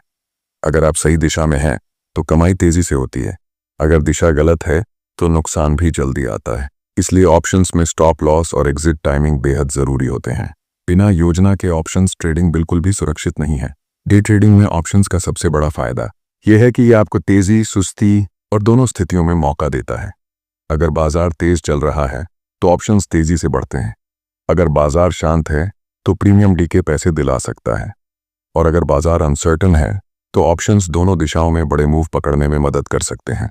इस अध्याय का मूल संदेश यही है कि ऑप्शंस बाजार डे ट्रेडर को नए अवसर देता है, लेकिन इसे समझना जरूरी है। आपको प्रीमियम, वॉलेटिलिटी, स्ट्राइक प्राइस और समय, इन सभी को पहचानना होगा। जब आप इन तत्वों को समझ लेते हैं तो ऑप्शन सिर्फ एक बाजार नहीं रहते, बल्कि आपकी ट्रेडिंग में एक शक्तिशाली औजार बन जाते हैं, और यही समझ आपको एक परिपक्व और तेज सोच वाला ट्रेडर बनाती है। Chapter 14, analysing mood swing in the market. जब आप बाजार को रोज देखते हैं तो एक चीज धीरे धीरे साफ दिखने लगती है। बाजार सिर्फ नंबरों पर नहीं चलता, बाजार का अपना मूड होता है। कभी वह खुश दिखता है, कभी डर में, कभी उत्साहित और कभी संदेह में। इस मूड को समझना ही मार्केट मूड स्विंग को पढ़ना है। और डे ट्रेडिंग में यह समझ बहुत कीमती है, क्योंकि कीमत की हर चाल किसी न किसी भावना से जुड़ी होती है। जब बायर्स ज्यादा उत्साहित होते हैं तो बाजार में तेजी आती है। लोग सोचते हैं कि कीमत ऊपर जाएगी, इसलिए वे खरीदते जाते हैं। इस माहौल में चार्ट भी मजबूत दिखते हैं, कैंडल्स लंबी बनती हैं और वॉल्यूम भी बढ़ता है। ये मूड आपको बताता है कि बायर्स का विश्वास ऊंचा है, लेकिन एक्साइटमेंट जितनी तेज आती है उतनी ही तेज खत्म भी हो सकती है। इसलिए इस तेजी को पढ़ना और समय पर निर्णय लेना बहुत जरूरी है। उसी तरह कभी कभी बाजार डर के माहौल में आता है। यह तब होता है जब कोई बुरी खबर आती है या अचानक कीमत बहुत नीचे जाती है। ट्रेडर्स बेचने लगते हैं, पैनिक बढ़ता है और कीमत तेजी से गिरती है। यह मूड स्विंग सबसे तेज होता है, क्योंकि डर में लोग सोचते नहीं, वे सिर्फ बचने की कोशिश करते हैं। एक डे ट्रेडर के रूप में आपको इस समय शांत रहकर देखना होता है कि यह डर कितनी देर टिकेगा और बाजार कब संभलना शुरू करेगा। कभी कभी बाजार में कंफ्यूजन का माहौल भी होता है। कैंडल्स छोटी हो जाती हैं, वॉल्यूम कम होता है और कीमत एक छोटी रेंज में फंस जाती है। ये समय दिखाता है कि बायर्स और सेलर्स दोनों को दिशा साफ नहीं दिख रही। ये मूड किसी बड़े मूव से पहले बनता है। बाजार जैसे सोच रहा होता है कि आगे किस रास्ते पर जाना है। इस समय धैर्य रखना और संकेतों का इंतजार करना ही समझदारी है। मूड स्विंग को पढ़ने का एक तरीका है कैंडल पैटर्न को देखना। लंबी बुलिश कैंडल्स उत्साह दिखाती हैं, लगातार रेड कैंडल्स घबराहट दिखाती हैं, छोटी कैंडल्स और अनियमित पैटर्न कंफ्यूजन का संकेत देते हैं। अगर आप इन संकेतों को पढ़ना सीख जाते हैं तो आपको बाजार की भावना साफ दिखाई देने लगती है। आप समझ जाते हैं कि अभी कौन ताकत में है, बायर्स या सेलर्स। इसके अलावा वॉल्यूम भी बाजार का मूड दिखाता है। कम वॉल्यूम का मतलब है कि लोगों में रुचि कम है, बाजार शांत है। ज्यादा वॉल्यूम का मतलब है कि लोग सक्रिय हैं और भावनाएं भी तेज हैं। अगर ब्रेकआउट आता है और वॉल्यूम भी बढ़ता है तो ये बताता है कि उत्साह असली है। लेकिन ब्रेकआउट हो और वॉल्यूम कम हो तो यह सिर्फ एक भ्रम हो सकता है। ये सटल फर्क वही ट्रेडर समझ सकता है जो मूड स्विंग को जानता है। अक्सर खबरें भी मूड स्विंग का सबसे बड़ा कारण होती हैं। एक सकारात्मक खबर आते ही माहौल बदल जाता है, लोग खरीदना शुरू कर देते हैं और अचानक तेजी आ जाती है। एक नकारात्मक खबर आते ही माहौल भारी हो जाता है और कीमत नीचे जाने लगती है। यह पल बहुत तेज होते हैं, इसलिए इनके समय बाजार को समझना महत्वपूर्ण होता है। मार्केट मूड स्विंग को समझने का असली फायदा यह है कि आप अंदाजे से ट्रेड नहीं करते। आप यह देख लेते हैं कि किस भावना की वजह से कीमत हिल रही है। इससे आपको पता चलता है कि चाल कितनी टिकाऊ हो सकती है।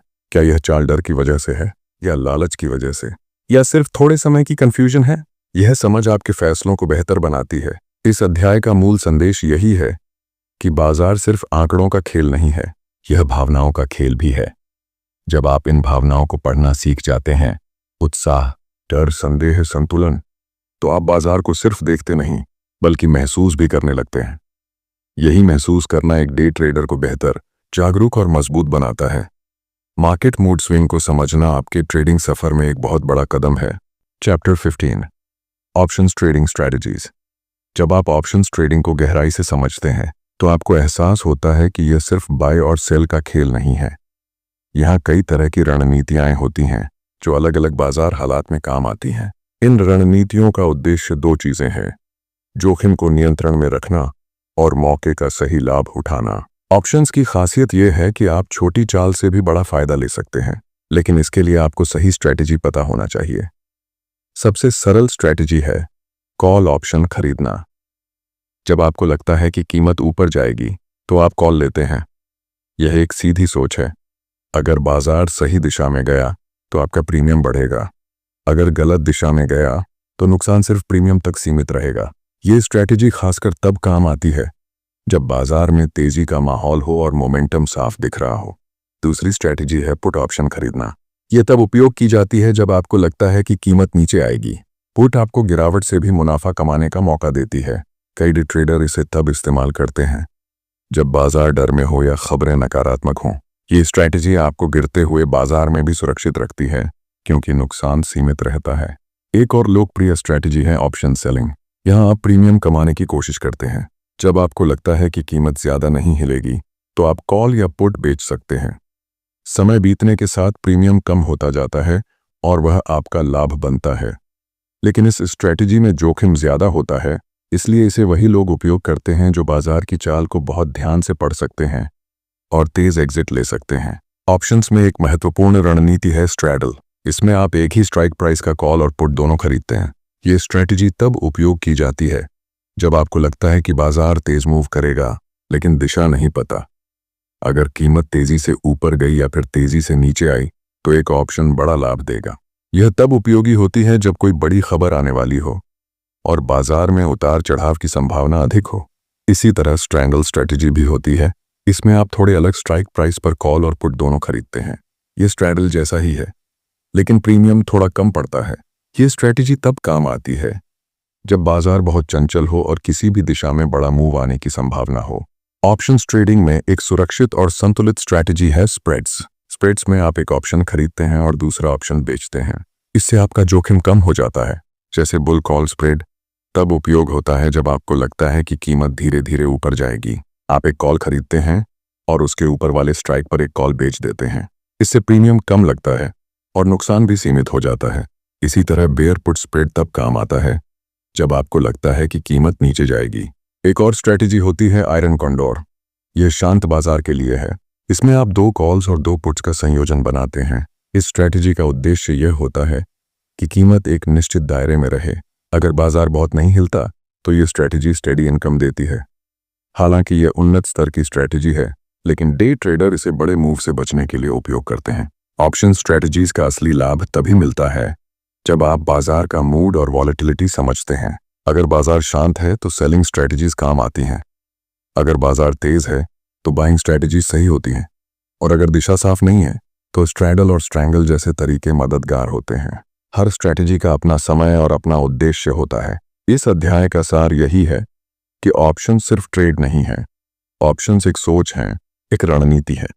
अगर आप सही समय पर सही स्ट्रैटेजी चुन लेते हैं तो आप जोखिम को कम कर सकते हैं और छोटे मूव से भी स्थिर लाभ ले सकते हैं। ऑप्शंस ट्रेडिंग में जीत उसी की होती है जो धैर्य, समझ और रणनीति का संतुलन बना लेता है। Chapter 16 application on the futures market. जब आप डे ट्रेडिंग में आगे बढ़ते हैं तो एक समय ऐसा आता है जब आप फ्यूचर्स मार्केट को समझना शुरू करते हैं। फ्यूचर्स बाजार स्टॉक की तरह नहीं चलता। यहाँ आप सिर्फ कीमतों को नहीं देखते बल्कि आप यह भी देखते हैं कि लोग भविष्य के बारे में क्या सोच रहे हैं। यह बाजार आपको लेवरेज देता है, गति देता है और बहुत तेज मौके देता है, लेकिन इसे समझकर ही कदम बढ़ाना जरूरी है। फ्यूचर्स मार्केट में आप किसी स्टॉक, इंडेक्स या कमोडिटी को अभी नहीं खरीदते। आप यह तय करते हैं कि उसकी कीमत भविष्य में कहां हो सकती है। यही कारण है कि फ्यूचर्स ट्रेडिंग में गति बहुत तेज होती है। एक छोटा सा मूव भी आपके प्रॉफिट या लॉस को बड़ा बना सकता है। इस वजह से फ्यूचर्स बाजार डे ट्रेडरों के लिए आकर्षक है, लेकिन सावधानी भी उतनी ही जरूरी है। फ्यूचर्स ट्रेडिंग का पहला नियम यही है कि यह लेवरेज पर चलता है। इसका मतलब है कि आप थोड़े पैसे के साथ बड़ा कॉन्ट्रैक्ट नियंत्रित करते हैं। अगर कीमत आपकी दिशा में चली जाए तो आपकी कमाई तेजी से बढ़ती है, लेकिन अगर दिशा गलत हो जाए तो नुकसान भी उतनी ही तेजी से आता है।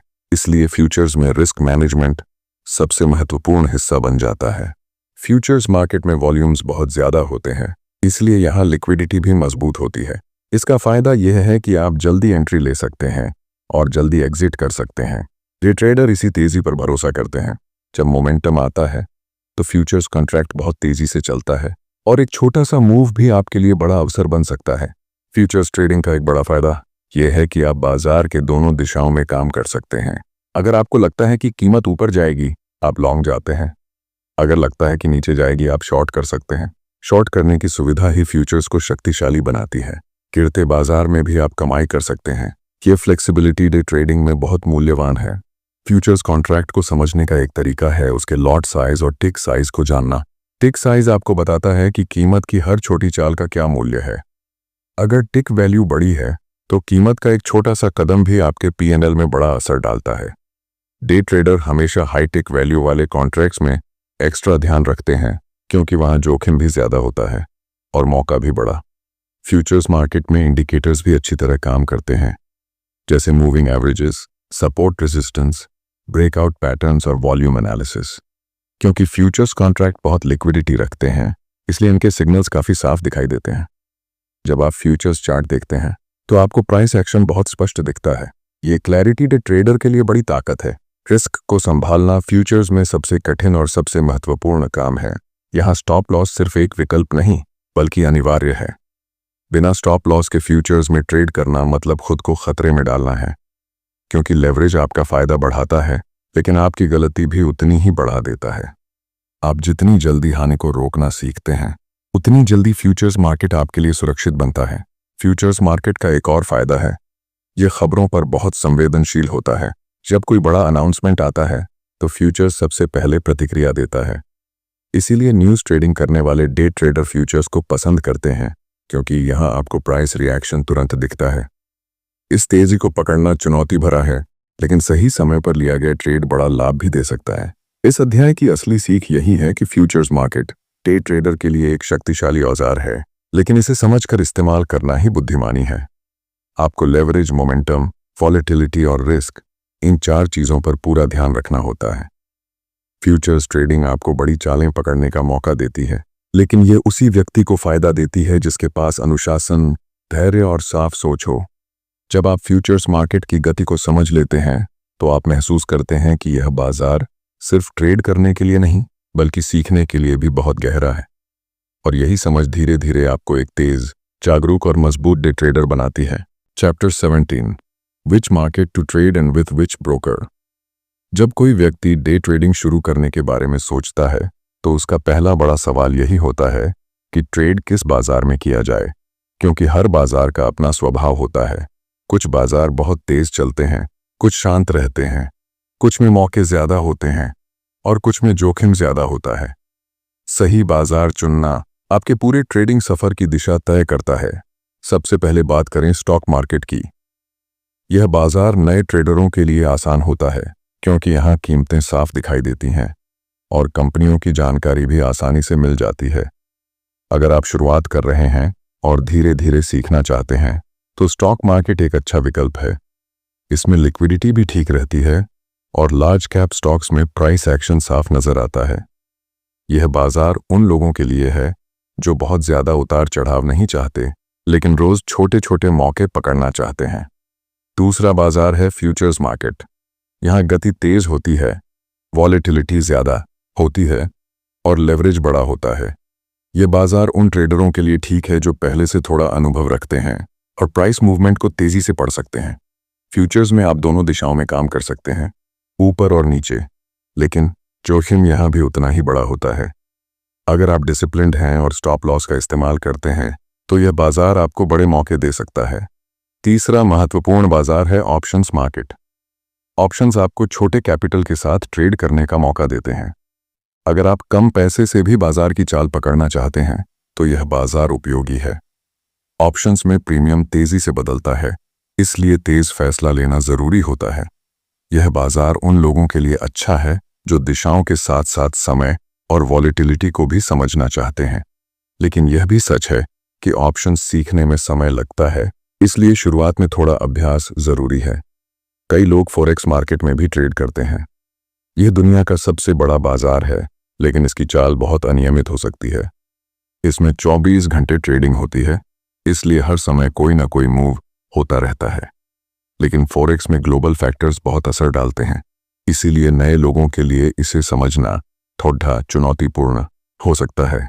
अब बात करते हैं कि किस ब्रोकर का चुनाव करना चाहिए।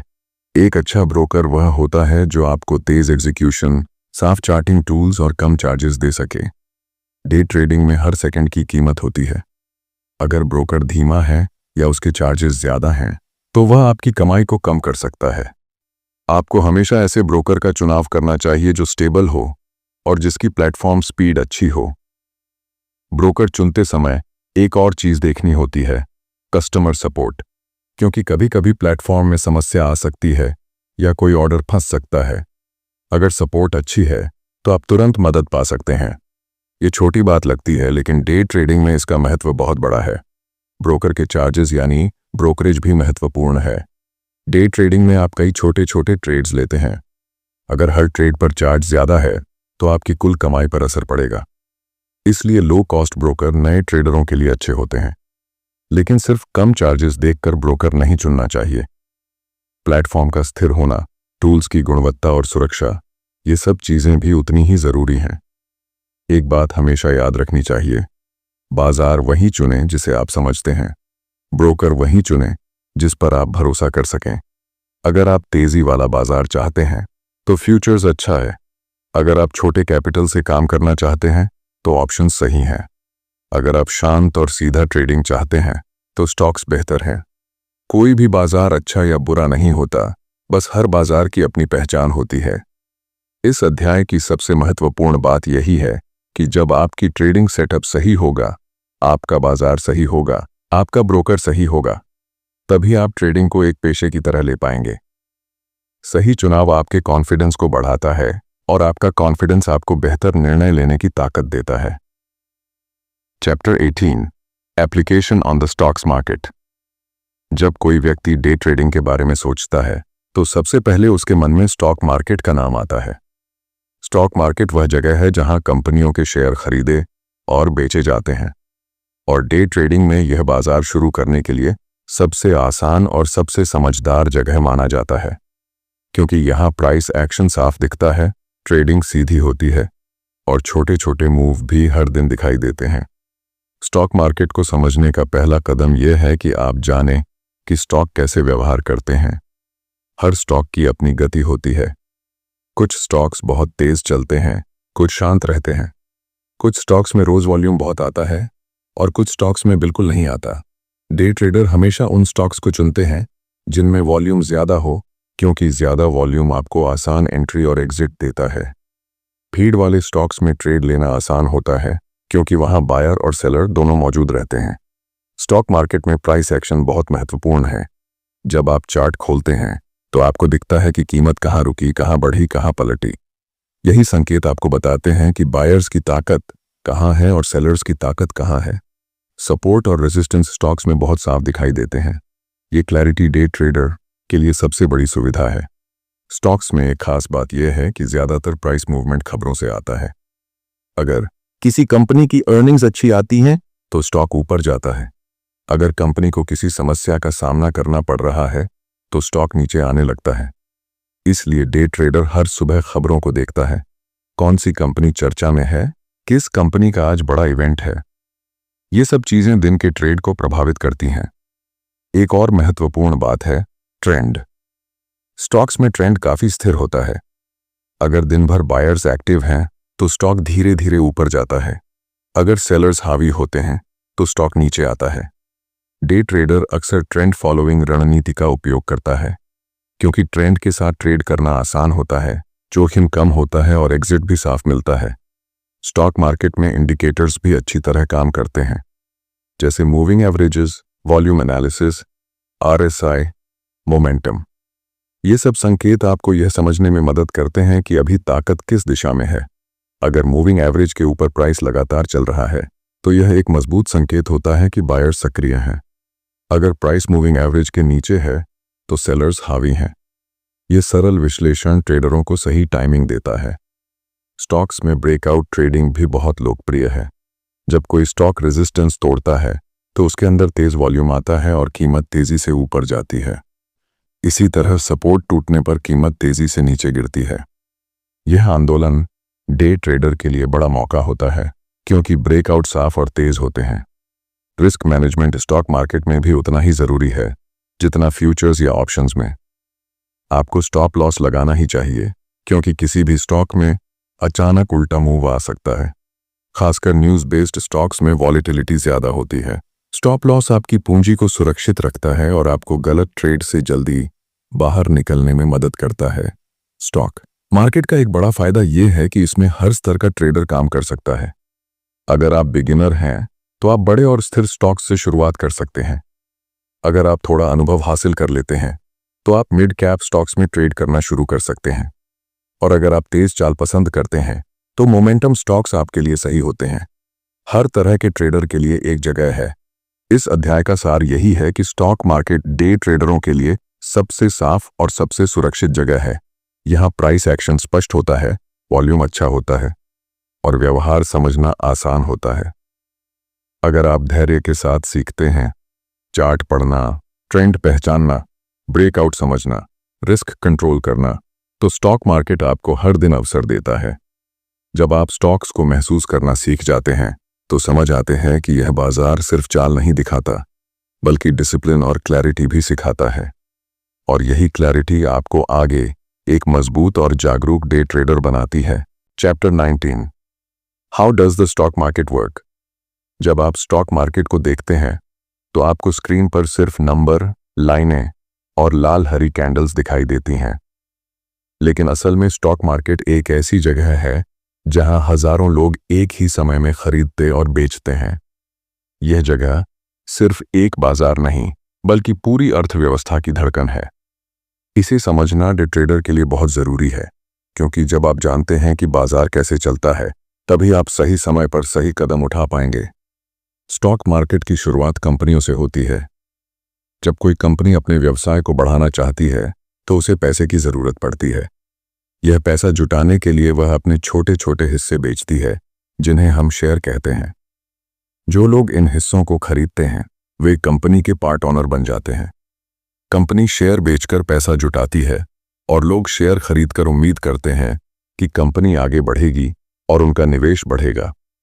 मार्केट दो मुख्य जगहों पर चलता है, प्राइमरी मार्केट और सेकेंडरी मार्केट। प्राइमरी मार्केट में कंपनी पहली बार अपने शेयर बेचती है, जिसे हम आईपीओ कहते हैं, और सेकेंडरी मार्केट वह जगह है जहां लोग आपस में खरीद बिक्री करते हैं। वही जगह जहां डे ट्रेडिंग होती है। यहां कंपनी सीधे शामिल नहीं होती, यहां सिर्फ बायर्स और सेलर्स एक दूसरे से डील करते हैं। स्टॉक मार्केट की असली ताकत डिमांड और सप्लाई में होती है। अगर किसी स्टॉक के लिए डिमांड ज्यादा है, यानी ज्यादा लोग उसे खरीदना चाहते हैं, तो उसका दाम बढ़ता है। अगर डिमांड कम है और लोग उसे बेचना चाहते हैं तो दाम गिरता है। यही कीमत की चाल बनाती है और डे ट्रेडर इसी चाल का फायदा उठाते हैं। आप जितना ज्यादा डिमांड सप्लाई को समझते हैं उतना ही साफ प्राइस मूवमेंट आपके सामने आने लगता है। मार्केट में हर ट्रेड ऑर्डर से शुरू होता है। जब आप बाय या सेल दबाते हैं तो आपका ऑर्डर एक्सचेंज तक भेजा जाता है। एक्सचेंज बायर और सेलर को मिलाने का काम करता है। अगर किसी ने उसी कीमत पर स्टॉक बेचना रखा है जिस पर आप खरीदना चाहते हैं तो आपका ट्रेड तुरंत पूरा हो जाता है। इसी को हम मार्केट एग्जीक्यूशन कहते हैं। अगर कीमत अलग है तो आपका ऑर्डर क्यू में लग जाता है और तभी पूरा होगा जब कीमत उस स्तर पर आएगी। यही ऑर्डर फ्लो कीमत की हर छोटी बड़ी चाल को प्रभावित करता है। स्टॉक मार्केट में लिक्विडिटी बहुत अहम है। लिक्विडिटी का मतलब है कि कितनी आसानी से आप खरीद और बेच सकते हैं। अगर किसी स्टॉक में लिक्विडिटी ज्यादा है तो आप जल्दी एंट्री और एग्जिट ले सकते हैं, लेकिन अगर लिक्विडिटी कम है तो आपकी ट्रेड फंस सकती है। इसलिए डे ट्रेडर हमेशा उन स्टॉक्स को चुनते हैं जिनमें वॉल्यूम ज्यादा हो और जिनमें खरीद बिक्री लगातार होती रहे। मार्केट इंडेक्स भी बाजार को समझने में बड़ी भूमिका निभाते हैं। इंडेक्स जैसे निफ्टी, सेंसेक्स या डाउ जोन्स पूरे बाजार की औसत चाल दिखाते हैं। अगर इंडेक्स ऊपर जा रहा है तो इसका मतलब है कि ज्यादातर बड़े स्टॉक्स अच्छा प्रदर्शन कर रहे हैं। अगर इंडेक्स गिर रहा है तो इसका मतलब है कि बाजार में चिंता या कमजोरी है। डे ट्रेडर इंडेक्स को बार बार देखते हैं क्योंकि इससे उन्हें बाजार का मूड और दिशा साफ पता चलता है। मार्केट को चलाने में खबरों का भी बड़ा असर होता है। अगर अर्थव्यवस्था से जुड़ी कोई सकारात्मक खबर आती है तो बाजार उत्साहित हो जाता है। कंपनियों की अर्निंग्स रिपोर्ट भी कीमतों को तेजी से हिलाती है।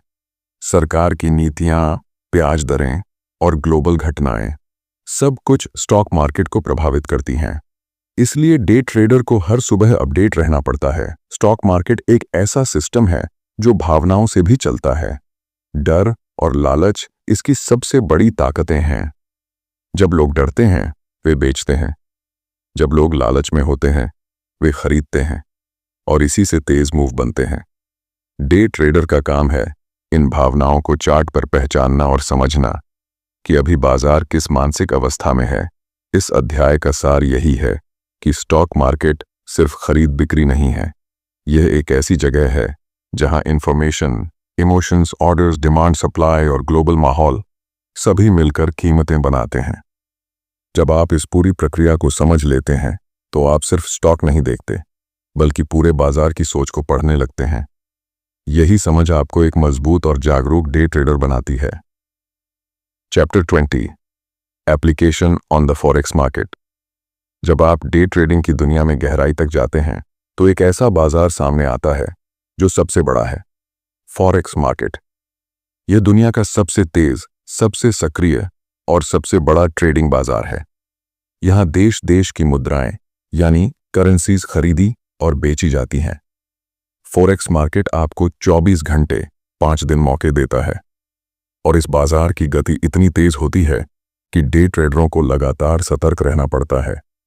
फॉरेक्स मार्केट को समझने का पहला कदम यह है कि यहाँ ट्रेड हमेशा एक जोड़ी में होता है, करेंसी पेयर, जैसे EUR by USD, GBP by JPY, USD by INR। इसका मतलब है कि आप एक मुद्रा खरीदते हैं और दूसरी मुद्रा बेचते हैं। कीमत इस बात पर निर्भर करती है कि एक मुद्रा कितनी मजबूत है और दूसरी कितनी कमजोर। यही स्ट्रेंथ और वीकनेस फॉरेक्स की हर चाल को तय करते हैं। फॉरेक्स मार्केट की असली शक्ति इसकी लिक्विडिटी में है। यहाँ हर सेकंड लाखों डॉलर का लेन देन होता है। लिक्विडिटी ज्यादा होने का मतलब है कि आप आसानी से ट्रेड ले सकते हैं, आसानी से एग्जिट कर सकते हैं और स्प्रेड्स भी कम मिलते हैं। डे ट्रेडर के लिए यह बहुत बड़ा फायदा है क्योंकि उन्हें तेज एग्जीक्यूशन और साफ प्राइस मूवमेंट मिलता है। फॉरेक्स मार्केट लगभग पूरे दिन चलता है। एशियन सेशन, यूरोपियन सेशन और US सेशन, ये 3 बड़े समय होते हैं जहां ट्रेडिंग सबसे ज्यादा सक्रिय रहती है। हर सेशन का अपना स्वभाव होता है। एशियन सेशन शांत रहता है, यूरोप सेशन तेज होता है और US सेशन सबसे ज्यादा उतार चढ़ाव वाला होता है। डे ट्रेडर अक्सर यूरोप और US सेशन को पसंद करते हैं क्योंकि वहीं सबसे ज्यादा मूव मिलता है। फॉरेक्स मार्केट पर मैक्रो इकोनॉमिक्स का गहरा असर होता है। ब्याज दरें, महंगाई, GDP रिपोर्ट, अनएम्प्लॉयमेंट डेटा, इन सब का सीधा प्रभाव करेंसीज पर पड़ता है। अगर किसी देश की अर्थव्यवस्था मजबूत है तो उसकी करेंसी भी मजबूत होती है। अगर देश में आर्थिक संकट है तो करेंसी कमजोर हो जाती है। इसी वजह से फॉरेक्स मार्केट खबरों पर बहुत संवेदनशील होता है। एक छोटी सी रिपोर्ट भी करेंसी पेयर को तेजी से ऊपर या नीचे ले जा सकती है।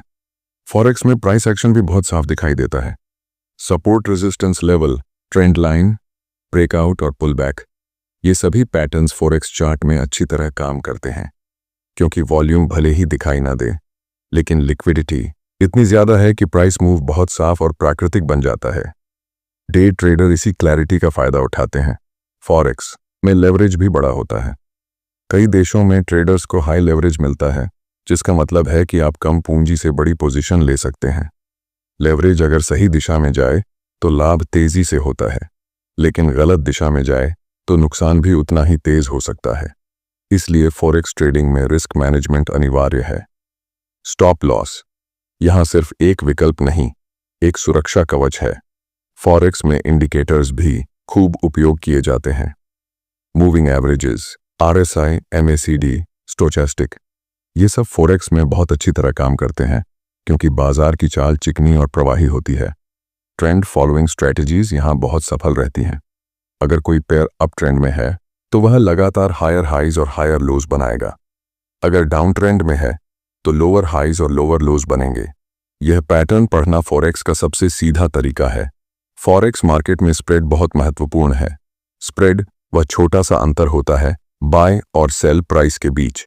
अगर स्प्रेड कम है तो ट्रेडर को फायदा होता है क्योंकि लागत कम पड़ती है। मेजर पेयर्स जैसे EUR USD, GBP USD में स्प्रेड बहुत कम होता है, इसलिए ये पेयर्स डे ट्रेडरों के बीच सबसे लोकप्रिय हैं। फॉरेक्स मार्केट का सार यही है कि यह एक ऐसा बाजार है जहां हर दिन बहुत बड़े बदलाव होते हैं, लेकिन सही रणनीति के साथ यह बहुत अच्छे अवसर भी देता है। आपको ग्लोबल सोच समझनी होती है। कौन सा देश मजबूत है, किस देश पर दबाव है, किस करेंसी में अभी मोमेंटम है। यह सोच आपको बाजार की चाल को पहले से पहचानने में मदद करती है। इस अध्याय का मूल संदेश यही है कि फॉरेक्स मार्केट डे ट्रेडर के लिए एक तेज, साफ और शक्तिशाली जगह है। यहाँ अवसर भी बड़े हैं और जोखिम भी, लेकिन अगर आप price action, economic news, leverage और रिस्क कंट्रोल को समझकर कदम रखते हैं तो फॉरेक्स आपके लिए एक संगठित, बुद्धिमान और स्थिर ट्रेडिंग प्लान बना सकता है। यही समझ आपको आगे बढ़ाती है। Chapter 21, application on the commodities market. जब कोई डे ट्रेडर बाजार की समझ में आगे बढ़ता है तो एक समय ऐसा आता है जब वह कमोडिटीज मार्केट को नोटिस करता है।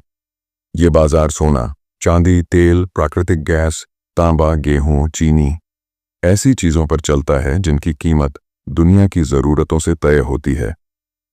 कमोडिटीज़ मार्केट बहुत संवेदनशील होता है क्योंकि यहाँ कीमतें सिर्फ चार्ट से नहीं बल्कि पूरी दुनिया की गतिविधियों से बदलती हैं।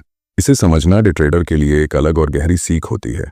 कमोडिटीज़ मार्केट की सबसे खास बात यह है कि यहाँ डिमांड और सप्लाई का प्रभाव बहुत तेज दिखता है। अगर सोने की मांग बढ़ती है तो कीमत तुरंत ऊपर जाती है। अगर तेल की सप्लाई कहीं कम हो जाती है तो तेल की कीमतें तेजी से बढ़ जाती हैं। इसी तरह अगर किसी देश में बारिश कम हो जाए तो खाद्य कमोडिटीज़ की कीमतें तुरंत बदल जाती हैं। यह बाजार रियल वर्ल्ड से सबसे ज़्यादा जुड़ा हुआ है। डे ट्रेडर कमोडिटीज़ में अक्सर फ्यूचर्स कॉन्ट्रैक्ट्स के जरिए ट्रेड करते हैं। इसका मतलब है कि आप सीधे सोना या तेल नहीं खरीदते बल्कि उनकी भविष्य की कीमत पर ट्रेड करते हैं। यही वजह है कि कमोडिटीज़ मार्केट में मूवमेंट बहुत तेज होता है। यहाँ हर छोटी खबर, हर छोटे बदलाव से बड़ा मूव आ जाता है। ये तेज मूव डे ट्रेडरों के लिए अवसर भी हैं और चुनौती भी। कमोडिटीज़ मार्केट में प्राइस एक्शन बहुत साफ होता है। सोने में ट्रेंड लंबी अवधि तक चल सकते हैं। तेल में अचानक तेज उछाल या गिरावट आ सकती है। प्राकृतिक गैस में बहुत तेज वॉलेटिलिटी हो सकती है। चार्ट इन सभी चालों को साफ दिखाते हैं। सपोर्ट टूटेगा तो तेज गिरावट आएगी, रेजिस्टेंस टूटेगा तो बड़ी तेजी बनेगी। डे ट्रेडर ऐसे साफ पैटर्न का फायदा लेते हैं। कमोडिटीज़ मार्केट में इंडिकेटर्स भी अच्छी तरह काम करते हैं। Moving averages, trend lines, RSI, ये सब कमोडिटीज़ की चाल को पढ़ने में मदद करते हैं। उदाहरण के लिए सोना अक्सर ग्लोबल सेंटिमेंट को दिखाता है। जब डर बढ़ता है तो सोना ऊपर चलता है, जब भरोसा बढ़ता है तो सोना शांत रहता है। इसी तरह तेल ग्लोबल पॉलिटिक्स और सप्लाई डिमांड पर चलता है। डे ट्रेडर इन संकेतों को देखकर दिशा पहचानते हैं। कमोडिटीज़ ट्रेडिंग का एक बड़ा हिस्सा खबरों से जुड़ा होता है, चाहे OPEC की मीटिंग हो, अमेरिकी तेल भंडार की रिपोर्ट हो या किसी देश में मौसम में बदलाव हो। कमोडिटीज़ तुरंत प्रतिक्रिया देती हैं। यही वजह है कि न्यूज़ बेस्ड ट्रेडिंग यहाँ बहुत प्रभावी होती है। यदि कोई रिपोर्ट कहती है कि तेल की सप्लाई कम हो रही है तो कीमत तेजी से बढ़ती है। अगर सोने के भंडार बढ़ रहे हैं तो कीमत गिर सकती है। इन खबरों का प्रभाव तेज और स्पष्ट होता है। कमोडिटीज़ मार्केट में लेवरेज भी बड़ा होता है। आप कम पूंजी से बड़ी ट्रेडिंग कर सकते हैं, लेकिन लेवरेज आपके लाभ के साथ साथ आपके जोखिम को भी बढ़ा देता है। इसलिए कमोडिटीज़ में ट्रेड करते समय रिस्क मैनेजमेंट सबसे महत्वपूर्ण हिस्सा है। स्टॉप लॉस यहाँ सिर्फ एक सुरक्षा नहीं, एक अनुशासन है। अगर आप इसे नहीं रखते तो एक गलत मूव आपकी पूंजी को बहुत नुकसान पहुंचा सकता है। कमोडिटीज़ का एक फायदा यह भी है कि यह बाजार अक्सर ट्रेंड में चलता है। सोने में एक बड़ा ट्रेंड महीनों तक रह सकता है। तेल में एक दिशा कुछ दिनों तक लगातार बनी रह सकती है। डे ट्रेडर इन ट्रेंड्स को देखकर छोटे छोटे हिस्से पकड़ते हैं। ट्रेंड फॉलोइंग स्ट्रैटेजीज कमोडिटीज़ में बहुत सफल होती हैं। कमोडिटीज़ मार्केट हमारे आसपास की दुनिया का प्रतिबिंब है। महंगाई, युद्ध, व्यापार, मौसम, हर चीज़ इसकी कीमतों को प्रभावित करती है। इसलिए जब आप कमोडिटीज़ चार्ट देखते हैं तो आप सिर्फ एक लाइन नहीं देखते, आप दुनिया की धड़कन पढ़ते हैं। और यही कमोडिटीज़ को एक अनोखा और रोचक बाजार बनाता है। इस अध्याय की असली सीख यही है कि कमोडिटीज़ मार्केट डे ट्रेडर को तेज, स्पष्ट और ताकतवर अवसर देता है। लेकिन इस बाजार को समझना ज़रूरी है। कौन सी कमोडिटी कैसी चलती है, कौन सी खबर किस कमोडिटी को हिलाती है, किस समय कौन सा कॉन्ट्रैक्ट तेज चलता है। जब आप ये समझ लेते हैं तो कमोडिटीज़ मार्केट आपके लिए सिर्फ एक चार्ट नहीं बल्कि एक बुद्धिमान ट्रेडिंग मैदान बन जाता है। Chapter 22, application on the crypto value market. जब आप ट्रेडिंग की दुनिया में आगे बढ़ते हैं तो एक ऐसा बाजार सामने आता है जो बाकी सभी बाजारों से बिल्कुल अलग है, क्रिप्टो मार्केट। यह बाजार दिन रात चलता है, कभी नहीं रुकता। यहाँ स्टॉक मार्केट की तरह कोई बंद होने का समय नहीं है। और सबसे बड़ी बात, क्रिप्टो की कीमतें बहुत तेजी से ऊपर नीचे होती हैं। यह तेज उतार चढ़ाव डे ट्रेडरों के लिए बड़े अवसर भी लाता है और बड़ी चुनौती भी। क्रिप्टो मार्केट डिजिटल कॉइन्स पर चलता है, जैसे बिटकॉइन, इथेरियम, सोलाना और कई अन्य आल्ट कॉइन्स। इन कॉइन्स के पीछे कोई सरकार या बैंक नहीं होता। इनकी कीमत डिमांड और सप्लाई पर आधारित होती है। अगर ज़्यादा लोग किसी कॉइन को खरीदना शुरू कर दें तो उसकी कीमत मिनटों में ऊपर जा सकती है, और अगर लोग बेचने लगें तो उतनी ही तेजी से नीचे भी गिर सकती है। क्रिप्टो मार्केट का सबसे बड़ा फायदा इसकी वॉलेटिलिटी है। यह वो जगह है जहां छोटे छोटे मूव भी बड़े मुनाफे का अवसर बन जाते हैं। डे ट्रेडर इस वॉलेटिलिटी का फायदा उठाते हैं। यहाँ हर घंटे, हर मिनट एक नई चाल बनती है, लेकिन उसी उतार चढ़ाव में जोखिम भी उतना ही बड़ा होता है। अगर आपने गलत दिशा में ट्रेड ले लिया तो नुकसान भी उतना ही तेज हो सकता है। क्रिप्टो में प्राइस एक्शन बहुत महत्वपूर्ण है। सपोर्ट और रेजिस्टेंस यहाँ बहुत साफ दिखाई देते हैं। क्योंकि मार्केट में लाखों लोग एक ही लेवल्स को देखते हैं। इसीलिए जब कोई कॉइन रेजिस्टेंस तोड़ता है तो अचानक बड़ा मूव बनता है, और जब सपोर्ट टूटता है तो पैनिक सेलिंग शुरू हो जाती है। यही वजह है कि ब्रेकआउट ट्रेडिंग क्रिप्टो में सबसे प्रभावी रणनीतियों में से एक मानी जाती है। क्रिप्टो मार्केट खबरों पर भी बहुत संवेदनशील है। एक छोटी सी ट्वीट, एक नई रेगुलेशन की घोषणा, किसी बड़े निवेशक की एक्टिविटी, किसी क्रिप्टो एक्सचेंज की समस्या, ये सब चीजें कीमतों को कुछ ही मिनटों में पलट सकती हैं। डे ट्रेडर को हमेशा अलर्ट रहना पड़ता है कि क्रिप्टो वर्ल्ड में क्या चल रहा है। यहाँ खबरें सिर्फ जानकारी नहीं बदलती, कीमतें भी बदल देती हैं। इंडिकेटर एनालिसिस भी क्रिप्टो में खूब काम करता है। मूविंग एवरेजेस, RSI, MACD, ये सभी संकेत आपको बताते हैं कि मार्केट ओवरबॉट है या ओवरसोल्ड, ट्रेंड मजबूत है या कमजोर, मोमेंटम किस तरफ है।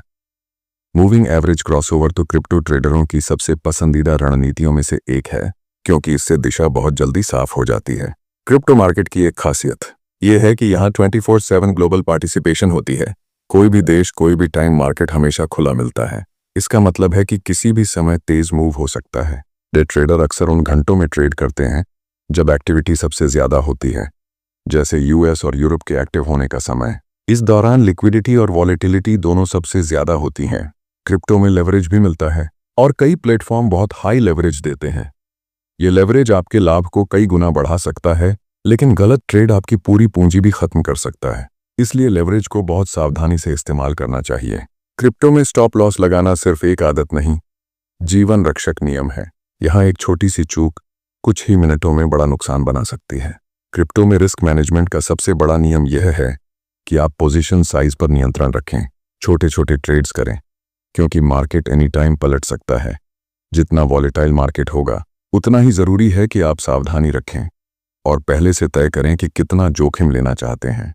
क्रिप्टो मार्केट का सबसे दिलचस्प हिस्सा यह है कि यहाँ ट्रेंड बहुत लंबा चल सकता है। अगर बिटकॉइन में तेजी आती है तो कई आल्ट कॉइन्स भी उसी दिशा में चलने लगते हैं। इसी तरह बिटकॉइन में गिरावट आती है तो पूरा मार्केट नीचे आ जाता है। डे ट्रेडर इस कॉरिलेशन को पहचान कर ही काम करते हैं। इस अध्याय का सार यही है कि क्रिप्टो मार्केट डे ट्रेडरों के लिए एक तेज, जीवंत और लगातार चलने वाला मैदान है। यहाँ मौके अनगिनत हैं, लेकिन उतना ही बड़ा अनुशासन भी चाहिए। Price action, news impact, liquidity, leverage और रिस्क कंट्रोल, इन सबको समझकर चलेंगे तो क्रिप्टो आपको हर दिन नई संभावनाएं देगा। जब आप क्रिप्टो की भाषा समझ लेते हैं तो ये बाजार सिर्फ वॉलेटाइल नहीं लगता, बल्कि एक बेहद बौद्धिक और रोमांचक दुनिया बन जाता है। और यही समझ आपको आगे एक मजबूत और आत्मविश्वासी डे ट्रेडर बनाती है। Chapter 23, top day trading tools. जब कोई व्यक्ति डे ट्रेडिंग शुरू करता है तो उसे जल्दी ही पता चलता है कि सिर्फ दिमाग से ट्रेडिंग नहीं होती। सही टूल्स भी उतने ही जरूरी होते हैं जितनी आपकी समझ। ये टूल्स आपकी आंखें बनते हैं, आपके कान बनते हैं और कभी कभी आपकी चेतावनी भी देते हैं। सही टूल्स बिना किसी तनाव के आपको साफ दिशा दिखाते हैं, और एक अच्छे ट्रेडर को हमेशा उन टूल्स का पता होता है जिनसे वह बाजार को बेहतर समझ सकता है। सबसे पहला और सबसे जरूरी टूल है चार्टिंग प्लेटफॉर्म। यह वह जगह है जहां आप प्राइस मूवमेंट देखते हैं, कैंडल्स देखते हैं, ट्रेंड देखते हैं और अपनी रणनीति बनाते हैं। एक अच्छा चार्टिंग प्लेटफॉर्म आपको साफ चार्ट, तेज डेटा और विभिन्न इंडिकेटर्स देता है। यह ऐसा ही है जैसे आप धुंध में चल रहे हों और अचानक साफ चश्मा मिल जाए। जितनी स्पष्टता होगी उतना ही अच्छा निर्णय आप ले पाएंगे। डे ट्रेडर हमेशा ऐसे प्लेटफॉर्म चुनते हैं जिनमें रिस्पॉन्स टाइम तेज हो और टूल्स सरल हों। दूसरा महत्वपूर्ण टूल है इंडिकेटर्स। इंडिकेटर्स आपके लिए दिशा दिखाने वाले संकेत होते हैं। मूविंग एवरेजेस आपको बताते हैं कि मार्केट किस ट्रेंड में है। RSI आपको दिखाता है कि मार्केट ज्यादा खरीदा गया है या ज्यादा बेचा गया है। MACD आपको मोमेंटम का अंदाजा देता है। ये इंडिकेटर्स अकेले फैसला नहीं लेते, लेकिन ये आपके निर्णय को मजबूत बना देते हैं। एक समझदार डे ट्रेडर इंडिकेटर्स को सहारे की तरह इस्तेमाल करता है, सहारे के रूप में नहीं। तीसरा टूल है न्यूज़ फीड, क्योंकि डे ट्रेडिंग में सबसे तेज चालें खबरों से आती हैं। एक अर्निंग्स रिपोर्ट, एक सरकारी घोषणा या एक अचानक आई ग्लोबल खबर कीमतों को तेजी से बदल सकती है। इसलिए आपको रियल टाइम न्यूज़ की जरूरत होती है। यह न्यूज़ आपको तैयारी का समय देती है, कब बाजार तेज होगा, कब शांत होगा और कब आपको दूर रहना है। जितनी जल्दी आपको खबर मिलेगी उतनी जल्दी आप कदम उठा पाएंगे। चौथा बड़ा टूल है स्कैनर। स्कैनर वह टूल है जो आपको यह दिखाता है कि आज कौन सा स्टॉक तेज चल रहा है किस में ब्रेकआउट हो रहा है, किस में वॉल्यूम बढ़ रहा है और किस में ट्रेंड बन रहा है। स्कैनर आपको उस दिन के हॉट स्टॉक्स दिखाता है। डे ट्रेडिंग में समय बहुत कीमती है। स्कैनर आपके लिए वही काम करता है, वह शोर में से सही अवसर ढूंढकर आपके सामने रख देता है। 5वां टूल है इकोनॉमिक कैलेंडर, खासकर उन लोगों के लिए जो फॉरेक्स, कमोडिटीज या इंडिसेस में ट्रेड करते हैं। कैलेंडर आपको बताता है कि आज कौन सी रिपोर्ट आएगी, किस समय आएगी और उसका असर कितना बड़ा हो सकता है। इससे आप अचानक आने वाले मूव से घबराते नहीं, बल्कि पहले से तैयार रहते हैं। यह टूल आपको समय का ज्ञान देता है, कब बाजार शांत होगा और कब वह जोश में आ जाएगा। छठा जरूरी टूल है ऑर्डर एग्जीक्यूशन सिस्टम। यह वह जगह है जहां आप बाय और सेल का बटन दबाते हैं। डे ट्रेडर के लिए एग्जीक्यूशन की स्पीड बहुत महत्वपूर्ण होती है, क्योंकि अगर प्लेटफॉर्म धीमा है तो सही एंट्री छूट सकती है और सही एग्जिट देर से हो सकता है। इसलिए फास्ट एग्जीक्यूशन और कम स्लिपेज वाला ब्रोकर चुनना भी एक तरह से टूल का ही हिस्सा है। 7वां टूल है रिस्क कैलकुलेटर। यह आपको बताता है कि एक ट्रेड में आपको कितना रिस्क लेना चाहिए, कितना लॉस एक्सेप्टेबल है और आपकी पोजीशन साइज कितनी होनी चाहिए। डे ट्रेडिंग में भावनाएं बहुत जल्दी हावी हो जाती हैं, लेकिन रिस्क कैलकुलेटर आपको डिसिप्लिन से काम करना सिखाता है। ये टूल आपको याद दिलाता है कि ट्रेड आपकी पूंजी के हिसाब से हो, न कि आपकी भावनाओं के हिसाब से। एक और बहुत उपयोगी टूल है जर्नल, ट्रेड जर्नल। ये डिजिटल या नोटबुक कुछ भी हो सकता है। इसमें आप अपनी ट्रेड्स को लिखते हैं, किस वजह से लिया, कहाँ गलती हुई, क्या सीखा। ये टूल आपको अपने ही दिमाग का आईना दिखाता है। आप अपनी आदतें पहचानते हैं, अपनी कमजोरियां और अपनी ताकतें समझते हैं। कोई भी प्रोफेशनल ट्रेडर जर्नल के बिना काम नहीं करता। इस अध्याय की असली सीख यही है कि डे ट्रेडिंग सिर्फ चार्ट देखने का काम नहीं है। ये टूल्स को समझने, उनका सही समय पर उपयोग करने और उनसे मिलने वाली जानकारी को निर्णय में बदलने का काम है। अच्छे टूल्स आपकी गति बढ़ाते हैं, आपकी क्लैरिटी बढ़ाते हैं और आपका आत्मविश्वास भी बढ़ाते हैं। जब आप सही टूल्स के साथ ट्रेड करते हैं तो बाजार आपको मुश्किल नहीं लगता, बल्कि व्यवस्थित लगता है। Chapter 24 momentum trading. जब आप बाजार को हर दिन देखते हैं तो आपको एक चीज हमेशा नजर आती है। कुछ स्टॉक्स, कुछ कॉइन्स या कुछ कमोडिटीज अचानक तेज चलने लगते हैं। उनकी कीमत लगातार ऊपर जाती है या लगातार नीचे आती है। यही तेजी और यही गिरावट बाजार का मोमेंटम कहलाती है। मोमेंटम ट्रेडिंग उसी ऊर्जा को पकड़ने की कला है। ये वह तरीका है जिसमें आप उस दिशा में ट्रेड करते हैं जहां बाजार पहले से चल रहा है। मोमेंटम ट्रेडिंग का सबसे महत्वपूर्ण आधार है स्पीड। कीमत जितनी तेजी से चलती है, मोमेंटम उतना ही मजबूत होता है। डे ट्रेडर इसी ताकत को पहचानते हैं। अगर कोई स्टॉक ऊपर की तरफ लगातार हायर हाइज बना रहा है तो वह मोमेंटम में है। अगर कोई पेयर लगातार लोअर लोज बना रहा है तो उसमें बेरिश मोमेंटम है। मोमेंटम ट्रेडर का काम है यह समझना कि इस तेज चाल की दिशा क्या है और कितने समय तक रह सकती है। कई बार मोमेंटम खबरों से बनता है। कोई पॉजिटिव रिपोर्ट आती है, कोई बड़ी कंपनी अचानक चर्चा में आ जाती है, या बाजार का मूड तेजी से बदल जाता है। ऐसे समय बायर्स तेजी से खरीदना शुरू करते हैं और कीमत एक ही दिशा में भागने लगती है। इसी तरह नकारात्मक खबर बेरिश मोमेंटम बना देती है। पैनिक सेलिंग शुरू हो जाती है और कीमत गिरती चली जाती है। मोमेंटम ट्रेडर इन्हीं भावनाओं को अपने पक्ष में उपयोग करते हैं। मोमेंटम ट्रेडिंग में चार्ट बहुत महत्वपूर्ण हो जाता है। आपको ये देखना होता है कि ट्रेंड कितना साफ है। क्या कीमत तेजी से एक दिशा में चल रही है? क्या कैंडल्स बड़ी और मजबूत बन रही हैं? क्या वॉल्यूम बढ़ रहा है? वॉल्यूम और मोमेंटम का सीधा संबंध होता है। अगर मोमेंटम साफ है और वॉल्यूम भी साथ दे रहा है तो मूव ज्यादा समय टिक सकता है, लेकिन अगर वॉल्यूम कम है तो मूव बीच में ही रुक सकता है।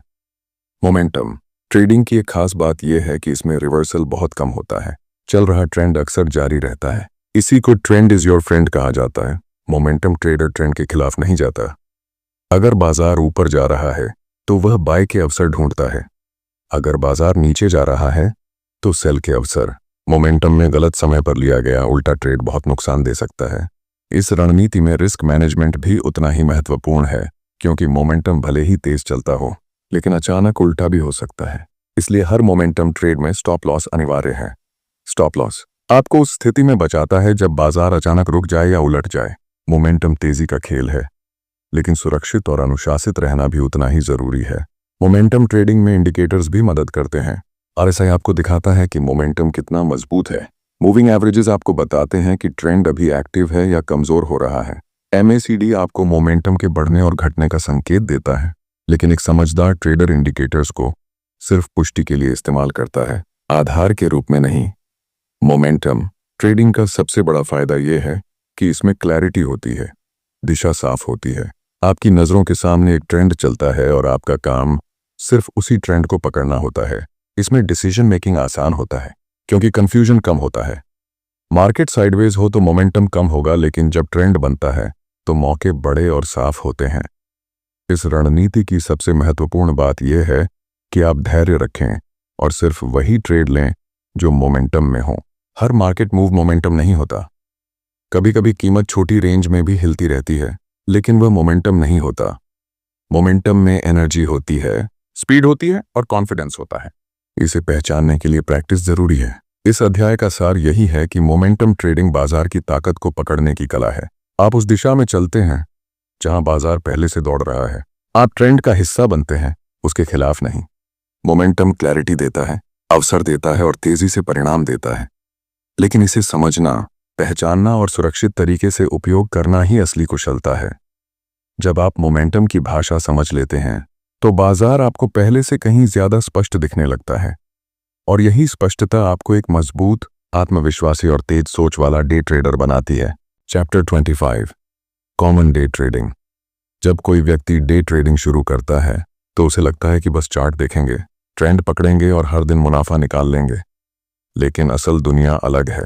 डे ट्रेडिंग उतनी ही चुनौतीपूर्ण है जितनी रोमांचक, और इसमें सबसे बड़ा फर्क बनता है गलतियों को पहचानने और उनसे बचने की क्षमता। हर नया ट्रेडर कुछ ना कुछ गलतियां करता है, लेकिन समझदार ट्रेडर वही है जो समय रहते उन्हें रोक ले। सबसे पहली गलती है बिना योजना के ट्रेड करना।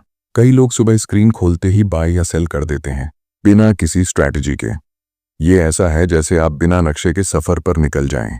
डे ट्रेडिंग में प्लान आपका गाइड होता है। आप पहले से तय करें कि कहाँ एंट्री लेनी है, कहाँ एग्जिट और कितना रिस्क लेना है। योजना के बिना लिया गया हर ट्रेड सिर्फ किस्मत पर निर्भर हो जाता है।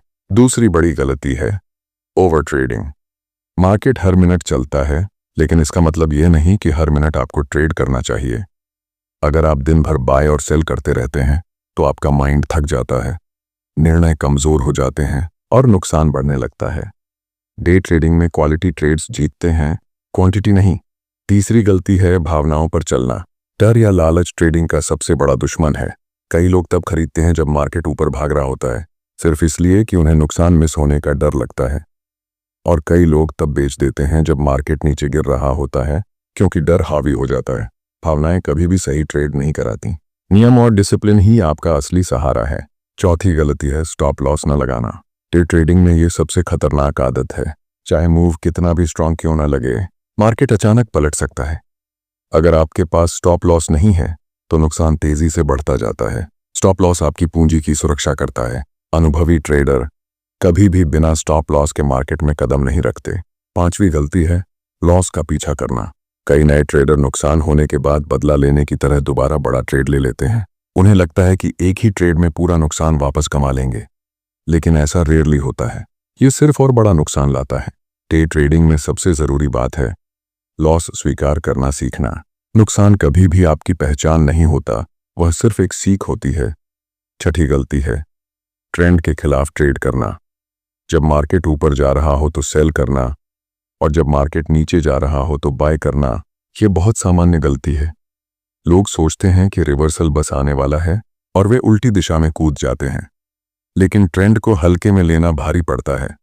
डे ट्रेडर का पहला नियम है ट्रेंड के साथ चलो, उसके खिलाफ नहीं। सातवीं गलती है बहुत ज्यादा इंडिकेटर्स का उपयोग। इंडिकेटर्स मदद करते हैं, लेकिन जब चार्ट पर हर जगह रंग, लाइनें और सिग्नल्स भर जाते हैं तो कंफ्यूजन बढ़ता है, डिसीजन स्लो हो जाता है। कुछ बेसिक इंडिकेटर्स पर्याप्त होते हैं। क्लैरिटी हमेशा जीतती है, कॉम्प्लेक्सिटी नहीं। आठवीं गलती है सही समय पर ब्रेक लेना न सीखना। जब मन थका हो या दिमाग भारी लगे तब ट्रेड नहीं करना चाहिए, लेकिन कई लोग हर हाल में स्क्रीन पर बने रहते हैं। थकान गलत फैसले कराती है। ब्रेक लेना एक ट्रेडर की प्रोडक्टिविटी का हिस्सा है। नौवीं गलती है पोजीशन साइज गलत रखना। लोग पहली बार ही बड़ा ट्रेड ले लेते हैं। यह सबसे खतरनाक गलती है। आपको हमेशा छोटा शुरू करना चाहिए, खासकर तब जब स्ट्रैटेजी नई हो या मार्केट अनसर्टन हो। 10वीं और आखिरी गलती है खुद को एनालाइज ना करना। अगर आप अपनी ट्रेड्स को रिव्यू नहीं करते अपनी गलतियां नहीं लिखते तो इम्प्रूवमेंट मुश्किल हो जाता है। अनुभवी ट्रेडर जर्नल रखते हैं ताकि उन्हें पता चले कि उन्होंने कहाँ अच्छा किया और कहाँ सुधार की जरूरत है। इस अध्याय का सार यही है कि डे ट्रेडिंग में सफलता सिर्फ सही ट्रेड करने से नहीं मिलती, बल्कि गलतियों से बचने से मिलती है। एक डिसिप्लिन्ड, शांत और नियमों वाला ट्रेडर हजारों इम्पल्सिव ट्रेडरों से मजबूत होता है। जब आप इन कॉमन गलतियों को पहचान लेते हैं और उनसे बचना सीख लेते हैं, तब आप धीरे धीरे एक स्थिर, समझदार और आत्मविश्वासी डे ट्रेडर बन जाते हैं। Chapter 26, portfolio diversification. जब आप ट्रेडिंग और निवेश की दुनिया में गहराई से उतरते हैं तो एक सिद्धांत बार बार सामने आता है, अपनी पूंजी को एक ही जगह मत रखो। यही विचार आगे चलकर पोर्टफोलियो डाइवर्सिफिकेशन बन जाता है। इसका मतलब है कि अपनी पूरी राशि एक ही स्टॉक, एक ही मार्केट या एक ही एसेट में लगाने के बजाय उसे अलग अलग जगहों पर बांट देना। यह सुनने में सरल लगता है, लेकिन इसका प्रभाव बहुत गहरा होता है।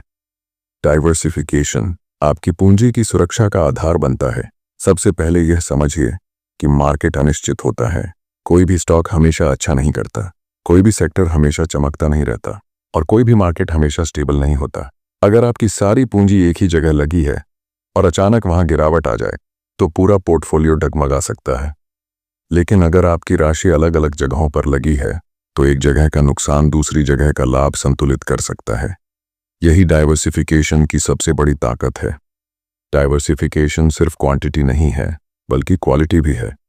कई लोग सोचते हैं कि 10 स्टॉक खरीद लिए तो पोर्टफोलियो डाइवर्सिफाइड हो गया, लेकिन अगर सारे स्टॉक एक ही सेक्टर के हैं, जैसे टेक्नोलॉजी सेक्टर, तो गिरावट आने पर सभी एक साथ नीचे जा सकते हैं। असली डाइवर्सिफिकेशन तब होता है जब आप अलग तरह के सेक्टर्स, इंडस्ट्रीज और मार्केट्स चुनते हैं, जैसे एक हिस्सा बैंकिंग में, एक हिस्सा फार्मा में, एक हिस्सा एनर्जी में और एक हिस्सा एफएमसीजी में, ताकि सभी एक साथ न गिरें। डे ट्रेडिंग में डाइवर्सिफिकेशन थोड़ा अलग तरीके से काम करता है। यहाँ तो आप हर दिन पोजीशंस बदलते हैं, लेकिन इसका अर्थ यह नहीं कि आप एक ही टाइप के स्टॉक्स में बार बार ट्रेड करें। अगर आप सिर्फ हाई वॉलेटिलिटी स्टॉक्स में ट्रेड करते हैं तो रिस्क बढ़ जाता है, लेकिन अगर आप कुछ ट्रेड्स स्टेबल स्टॉक्स में, कुछ मोमेंटम वाले स्टॉक्स में और कुछ न्यूज़ बेस्ड सेटअप्स में लेते हैं तो आपका रिस्क बैलेंस में रहता है। यह आपके दिन को स्थिर बनाता है।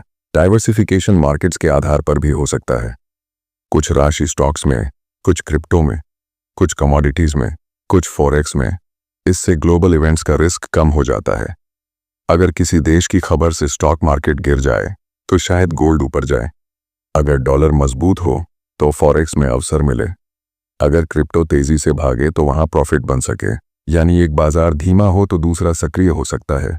हर एसेट क्लास का अपना नेचर होता है। स्टॉक्स धीरे और व्यवस्थित तरीके से चलते हैं। कमोडिटीज अचानक और तेज बदलते हैं। फॉरेक्स ग्लोबल घटनाओं से प्रभावित होता है। क्रिप्टो में वॉलेटिलिटी बहुत ज्यादा होती है। जब आप इन सभी का थोड़ा थोड़ा हिस्सा रखते हैं तो आपका पोर्टफोलियो अलग अलग तरह के मूव्स पकड़ पाता है और एक का गिरना दूसरे को नहीं गिराता। डाइवर्सिफिकेशन का एक पहलू टाइम होराइजन भी है। कुछ निवेश लंबे समय के लिए होते हैं जो धीरे धीरे बढ़ते हैं। कुछ ट्रेड शॉर्ट टर्म के लिए होते हैं जो दिन प्रतिदिन चेंज होते हैं। जब दोनों का संतुलन होता है तो एक तरह की वॉलेटिलिटी दूसरी तरह की स्टेबिलिटी से मैच हो जाती है। इससे आपकी फाइनेंशियल जर्नी स्मूथ रहती है। रिस्क मैनेजमेंट डाइवर्सिफिकेशन का सबसे बड़ा साथी है। डाइवर्सिफिकेशन रिस्क को खत्म नहीं करता, उसे फैलाता है। यानी जोखिम एक जगह जमा नहीं होता। और यही बात आपको मानसिक रूप से शांत रखती है, क्योंकि जब आपको पता हो कि पूरा पैसा एक ही जगह फंसा नहीं है तो मन भी स्थिर रहता है और निर्णय भी साफ होते हैं। ये ध्यान रखना भी जरूरी है कि डाइवर्सिफिकेशन सीमित होना चाहिए। बहुत ज्यादा फैलाने से पोर्टफोलियो समझना मुश्किल हो जाता है। बहुत कम फैलाने से रिस्क बढ़ जाता है। संतुलन ही असली कुंजी है। एक ऐसा संतुलन जहां हर एसेट अपनी भूमिका निभाए, कुछ ग्रोथ दें, कुछ स्टेबिलिटी दें और कुछ सुरक्षा का काम करें। इस अध्याय का सार यही है कि पोर्टफोलियो डाइवर्सिफिकेशन आपके धन की सुरक्षा की ढाल है। ये आपको मार्केट की अस्थिरता से बचाता है, आपके प्रॉफिट को स्थिर रखता है और आपकी फाइनेंशियल स्ट्रेंथ को बढ़ाता है। जब आप अपनी पूंजी को समझदारी से बांटते हैं तो मार्केट की हर चुनौती एक अवसर लगने लगती है। डाइवर्सिफिकेशन आपको सिर्फ सुरक्षित नहीं बनाता, बल्कि मजबूत, संतुलित और दीर्घकालिक सोच वाला ट्रेडर और निवेशक बनाता है। Chapter 27, options day trading rules for success. जब कोई ट्रेडर ऑप्शंस में डे ट्रेडिंग शुरू करता है तो उसे जल्दी ही महसूस होता है कि यह बाजार बाकी सभी बाजारों से अलग है। यहाँ कीमतें तेज चलती हैं, प्रीमियम्स जल्दी बदलते हैं और छोटे से मूव में बड़ा प्रॉफिट या बड़ा लॉस बन सकता है। इसलिए ऑप्शंस ट्रेडिंग में सफलता सिर्फ स्किल से नहीं आती, बल्कि कुछ स्पष्ट नियमों से आती है, और वही नियम इस अध्याय का केंद्र है। अगर आप इन नियमों को अपना लेते हैं तो आप ऑप्शंस मार्केट को शांत, साफ और मजबूत तरीके से संभाल सकते हैं। सबसे पहला नियम है ट्रेंड के साथ काम करना। ऑप्शंस में ट्रेंड का असर कई गुना बढ़कर दिखता है। अगर मार्केट ऊपर जा रहा है तो कॉल ऑप्शन मजबूत होता है, अगर मार्केट गिर रहा है तो पुट ऑप्शन तेजी पकड़ता है। ट्रेंड के खिलाफ ऑप्शंस लेना सबसे खतरनाक गलती है, क्योंकि प्रीमियम तेजी से घटता है और आपको नुकसान का मौका नहीं देता। इसलिए दिशा साफ हो तभी स्टेप लें। दूसरा महत्वपूर्ण नियम है एंट्री और एग्जिट पहले से तय करना। ऑप्शंस इतनी तेजी से चलते हैं कि अगर आप सोचने बैठ गए तो प्राइस बदल चुकी होती है। आपको पहले ही तय करना चाहिए कि कहाँ एंट्री लेनी है, कितना प्रॉफिट लेना है और कहाँ स्टॉप लॉस रखना है। ऑप्शंस ट्रेडिंग इंस्टेंट डिसीजंस का खेल है, लेकिन डिसिप्लिन्ड इंस्टेंट डिसीजंस का। तीसरा नियम है स्टॉप लॉस को आदत बनाना। ऑप्शंस में प्रीमियम नीचे आने पर मानो हवा निकल जाती है। गिरावट कुछ ही मिनटों में तेज नुकसान दे सकती है। कई लोग स्टॉप लॉस लगाने से बचते हैं क्योंकि उन्हें लगता है कि प्रीमियम वापस बढ़ जाएगा, लेकिन ऑप्शंस में रिवर्सल उतना डिपेंडेबल नहीं होता। आपकी सुरक्षा सिर्फ स्टॉप लॉस से ही होती है। चौथा नियम है इंट्राडे में कभी भी deep out of the money options मत खरीदें। ये ऑप्शंस सस्ते लगते हैं, लेकिन इनका प्रीमियम बहुत जल्दी पिघलता है। आपको लगता है कि कम पैसे में बड़ा पैसा बनेगा, लेकिन अक्सर यह बड़ा नुकसान बन जाता है। डे ट्रेडिंग में बेस्ट है नियर द मनी या slightly in the money options चुनना, क्योंकि इनमें मूवमेंट साफ और तेज होता है। पांचवा नियम है टाइम डिके को समझना। ऑप्शंस में एक यूनिक चीज होती है, प्रीमियम अपने आप भी कम हो सकता है, भले ही प्राइस ज्यादा न बदले। इसे टाइम डिके कहते हैं। हर बीतते मिनट में ऑप्शन की वैल्यू थोड़ी थोड़ी कम होती है। डे ट्रेडर्स को यह हमेशा ध्यान में रखना चाहिए। जितना देर करेंगे प्रीमियम उतना डिके होता जाएगा।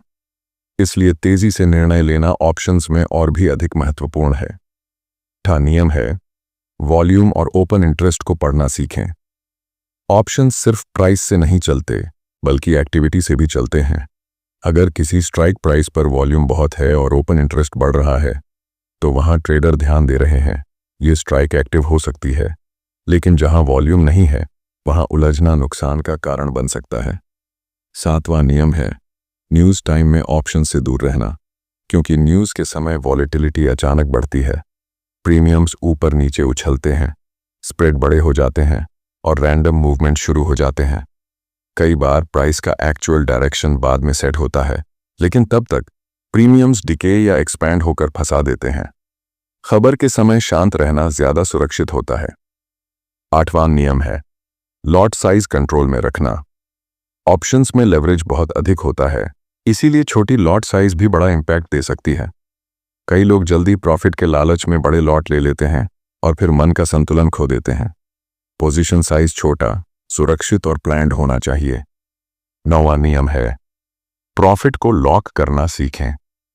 ऑप्शंस में प्रॉफिट अचानक आता है, लेकिन उतनी ही जल्दी गायब भी हो जाता है। अगर प्रीमियम आपकी तरफ अच्छी चाल चल रहा है तो पार्शियल एग्जिट लें या ट्रेलिंग स्टॉप लगाएं। प्रॉफिट तब तक प्रॉफिट नहीं होता जब तक वह आपकी पॉकेट में ना आ जाए। 10वां और सबसे महत्वपूर्ण नियम है दिन में लिमिट सेट करें। कितने ट्रेड्स लेने हैं, कितना लॉस एक्सेप्टेबल है और कितना प्रॉफिट एडिक्वेट है, यह तय करके चलें। डे ट्रेडिंग में दिन का कंट्रोल बहुत जरूरी है। जब मन सीमाएं समझता है तब ट्रेडिंग साफ, शांत और सफल होती है। इस अध्याय का सार यही है कि ऑप्शंस डे ट्रेडिंग एक उच्च गति वाले रास्ते पर गाड़ी चलाने जैसा है। नियम मानकर चलेंगे तो सुरक्षित रहेंगे और तेज प्रोग्रेस करेंगे, लेकिन नियम तोड़ेंगे तो छोटी सी गलती भी बड़ा नुकसान बना सकती है। इन नियमों को आदत बना लेंगे तो ऑप्शंस मार्केट आपके लिए एक स्पष्ट और नियंत्रित जगह बन जाएगी, जहां आप विचार से नहीं बल्कि अनुशासन से जीतते हैं। Chapter 28 trading with the trend. जब भी कोई व्यक्ति बाजार को समझना शुरू करता है तो एक बात जल्दी ही समझ में आ जाती है। ट्रेंड हमेशा आपका सबसे बड़ा साथी होता है। बाजार कभी भी एक सीधी लाइन में नहीं चलता, कभी ऊपर जाता है, कभी नीचे आता है और कभी कुछ समय के लिए रुक भी जाता है। लेकिन जब एक दिशा में लगातार मूवमेंट आने लगता है, जब कीमत हायर हाइज या लोअर लोज बनाती रहती है, तो वहीं से ट्रेंड बनता है। और ट्रेंड के साथ ट्रेड करना डे ट्रेडिंग की सबसे सरल और सबसे सुरक्षित रणनीतियों में से एक मानी जाती है। ट्रेंड के साथ ट्रेड करने का मतलब यह नहीं कि आप हर छोटी चाल पर कूद जाएं। इसका मतलब है कि आप पहले यह समझें कि बाजार किस दिशा में जा रहा है। अगर मार्केट ऊपर जा रहा है तो बाय करने के अवसर ढूंढें। अगर मार्केट गिर रहा है तो सेल सेटअप्स देखें। ट्रेंड आपको प्रभावी दिशा दिखाता है। यह ऐसा है जैसे हवा किस तरफ बह रही है और आप उसी दिशा में चलने का निर्णय लेते हैं। हवा के खिलाफ चलना हमेशा ज्यादा मेहनत और ज्यादा जोखिम मांगता है। ट्रेंड पहचानने का सबसे आसान तरीका है चार्ट पर साफ पैटर्न देखना। अगर कीमत लगातार ऊंचे स्तर बना रही है तो ये बुलिश ट्रेंड है। अगर कीमत लगातार नीचे की तरफ नए लो बना रही है तो ये बेरिश ट्रेंड है। कैंडल्स और उनकी स्ट्रक्चर भी बहुत कुछ बताते हैं। बड़ी मजबूत कैंडल्स डायरेक्शन की ताकत दिखाती हैं। छोटी कैंडल्स रुकावट या कमजोरी दिखाती हैं। ट्रेंड हमेशा अपने संकेत देता है, बस देखने वाले की नज़र तेज होनी चाहिए। मूविंग एवरेजेस भी ट्रेंड की दिशा साफ करने में मदद करते हैं। एक सिंपल मूविंग एवरेज आपको दिखाता है कि बाजार का फ्लो किस तरफ है। अगर प्राइस हमेशा मूविंग एवरेज के ऊपर है तो ट्रेंड अपवर्ड है, अगर हमेशा नीचे है तो डाउनवर्ड है। यही सिंपल संकेत कई बार बड़े ट्रेडरों के लिए भी ट्रेंड कन्फर्मेशन का आधार बनता है। ट्रेंड का काम है आपकी निर्णय क्षमता को सरल बनाना। ट्रेंड के साथ ट्रेड करने में पेशेंस बहुत जरूरी है। कई बार लोग ट्रेंड के बीच में ही उल्टा ट्रेड पकड़ने की कोशिश करते हैं। उन्हें लगता है कि रिवर्सल बस यहीं से शुरू होगा, लेकिन मार्केट अक्सर ट्रेंड को जारी रखता है। रिवर्सल पकड़ने की कोशिश करना ऐसा है जैसे नदी के बहाव के बीच उल्टी दिशा में तैरना। ट्रेंड में सबसे बड़ा फायदा यह है कि आप कम मेहनत में ज्यादा क्लैरिटी के साथ ट्रेड कर सकते हैं। ट्रेडिंग में रिस्क मैनेजमेंट भी उतना ही महत्वपूर्ण है। जब आप ट्रेंड के साथ ट्रेड करते हैं तो आपका स्टॉप लॉस लॉजिकल जगह पर होता है। ट्रेंड के दूसरी तरफ अगर अप ट्रेंड है तो recent swing low stop loss हो सकता है। अगर डाउन ट्रेंड है तो रीसेंट स्विंग हाई आपका स्टॉप लॉस बनेगा। ट्रेंड की स्ट्रक्चर आपको स्टॉप लॉस रखने का प्राकृतिक तरीका देता है। ट्रेंड के साथ ट्रेडिंग में एंट्री का समय भी महत्वपूर्ण है। आपको हर वो जगह नहीं पकड़नी जहां कीमत आगे बढ़ रही है।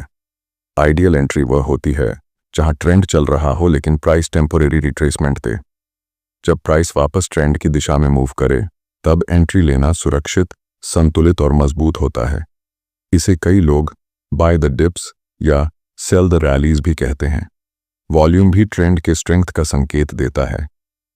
अगर अप ट्रेंड में वॉल्यूम बढ़ता है तो बायर्स का कॉन्फिडेंस दिखता है। अगर डाउन ट्रेंड में वॉल्यूम ज्यादा है तो सेलर्स की मजबूती दिखती है। वॉल्यूम ट्रेंड को मजबूत बनाता है, जबकि कमजोर वॉल्यूम सिग्नल्स देता है कि ट्रेंड धीरे धीरे समाप्त हो सकता है। ट्रेंड ट्रेडिंग का सबसे बड़ा लाभ क्लैरिटी है। जब आप ट्रेंड समझ लेते हैं तो कंफ्यूजन कम हो जाता है। आप जानते हैं कि कहां एंट्री करनी है, कहां एग्जिट करना है और कहां इंतजार करना है। मार्केट की जटिलता सरल लगने लगती है क्योंकि आप फ्लो को फॉलो कर रहे होते हैं। इस अध्याय का असली सार यही है कि ट्रेडिंग विद द ट्रेंड आपकी ट्रेडिंग यात्रा को स्थिर, सरल और सुरक्षित बनाता है। मार्केट की डायरेक्शन को स्वीकार करना, उसी दिशा में अवसर ढूंढना और उस फ्लो का सम्मान करना, यही ट्रेंड ट्रेडिंग की नींव है। जब आप ट्रेंड की भाषा समझ लेते हैं तो मार्केट आपके खिलाफ नहीं लगता बल्कि आपके साथ चलने लगता है।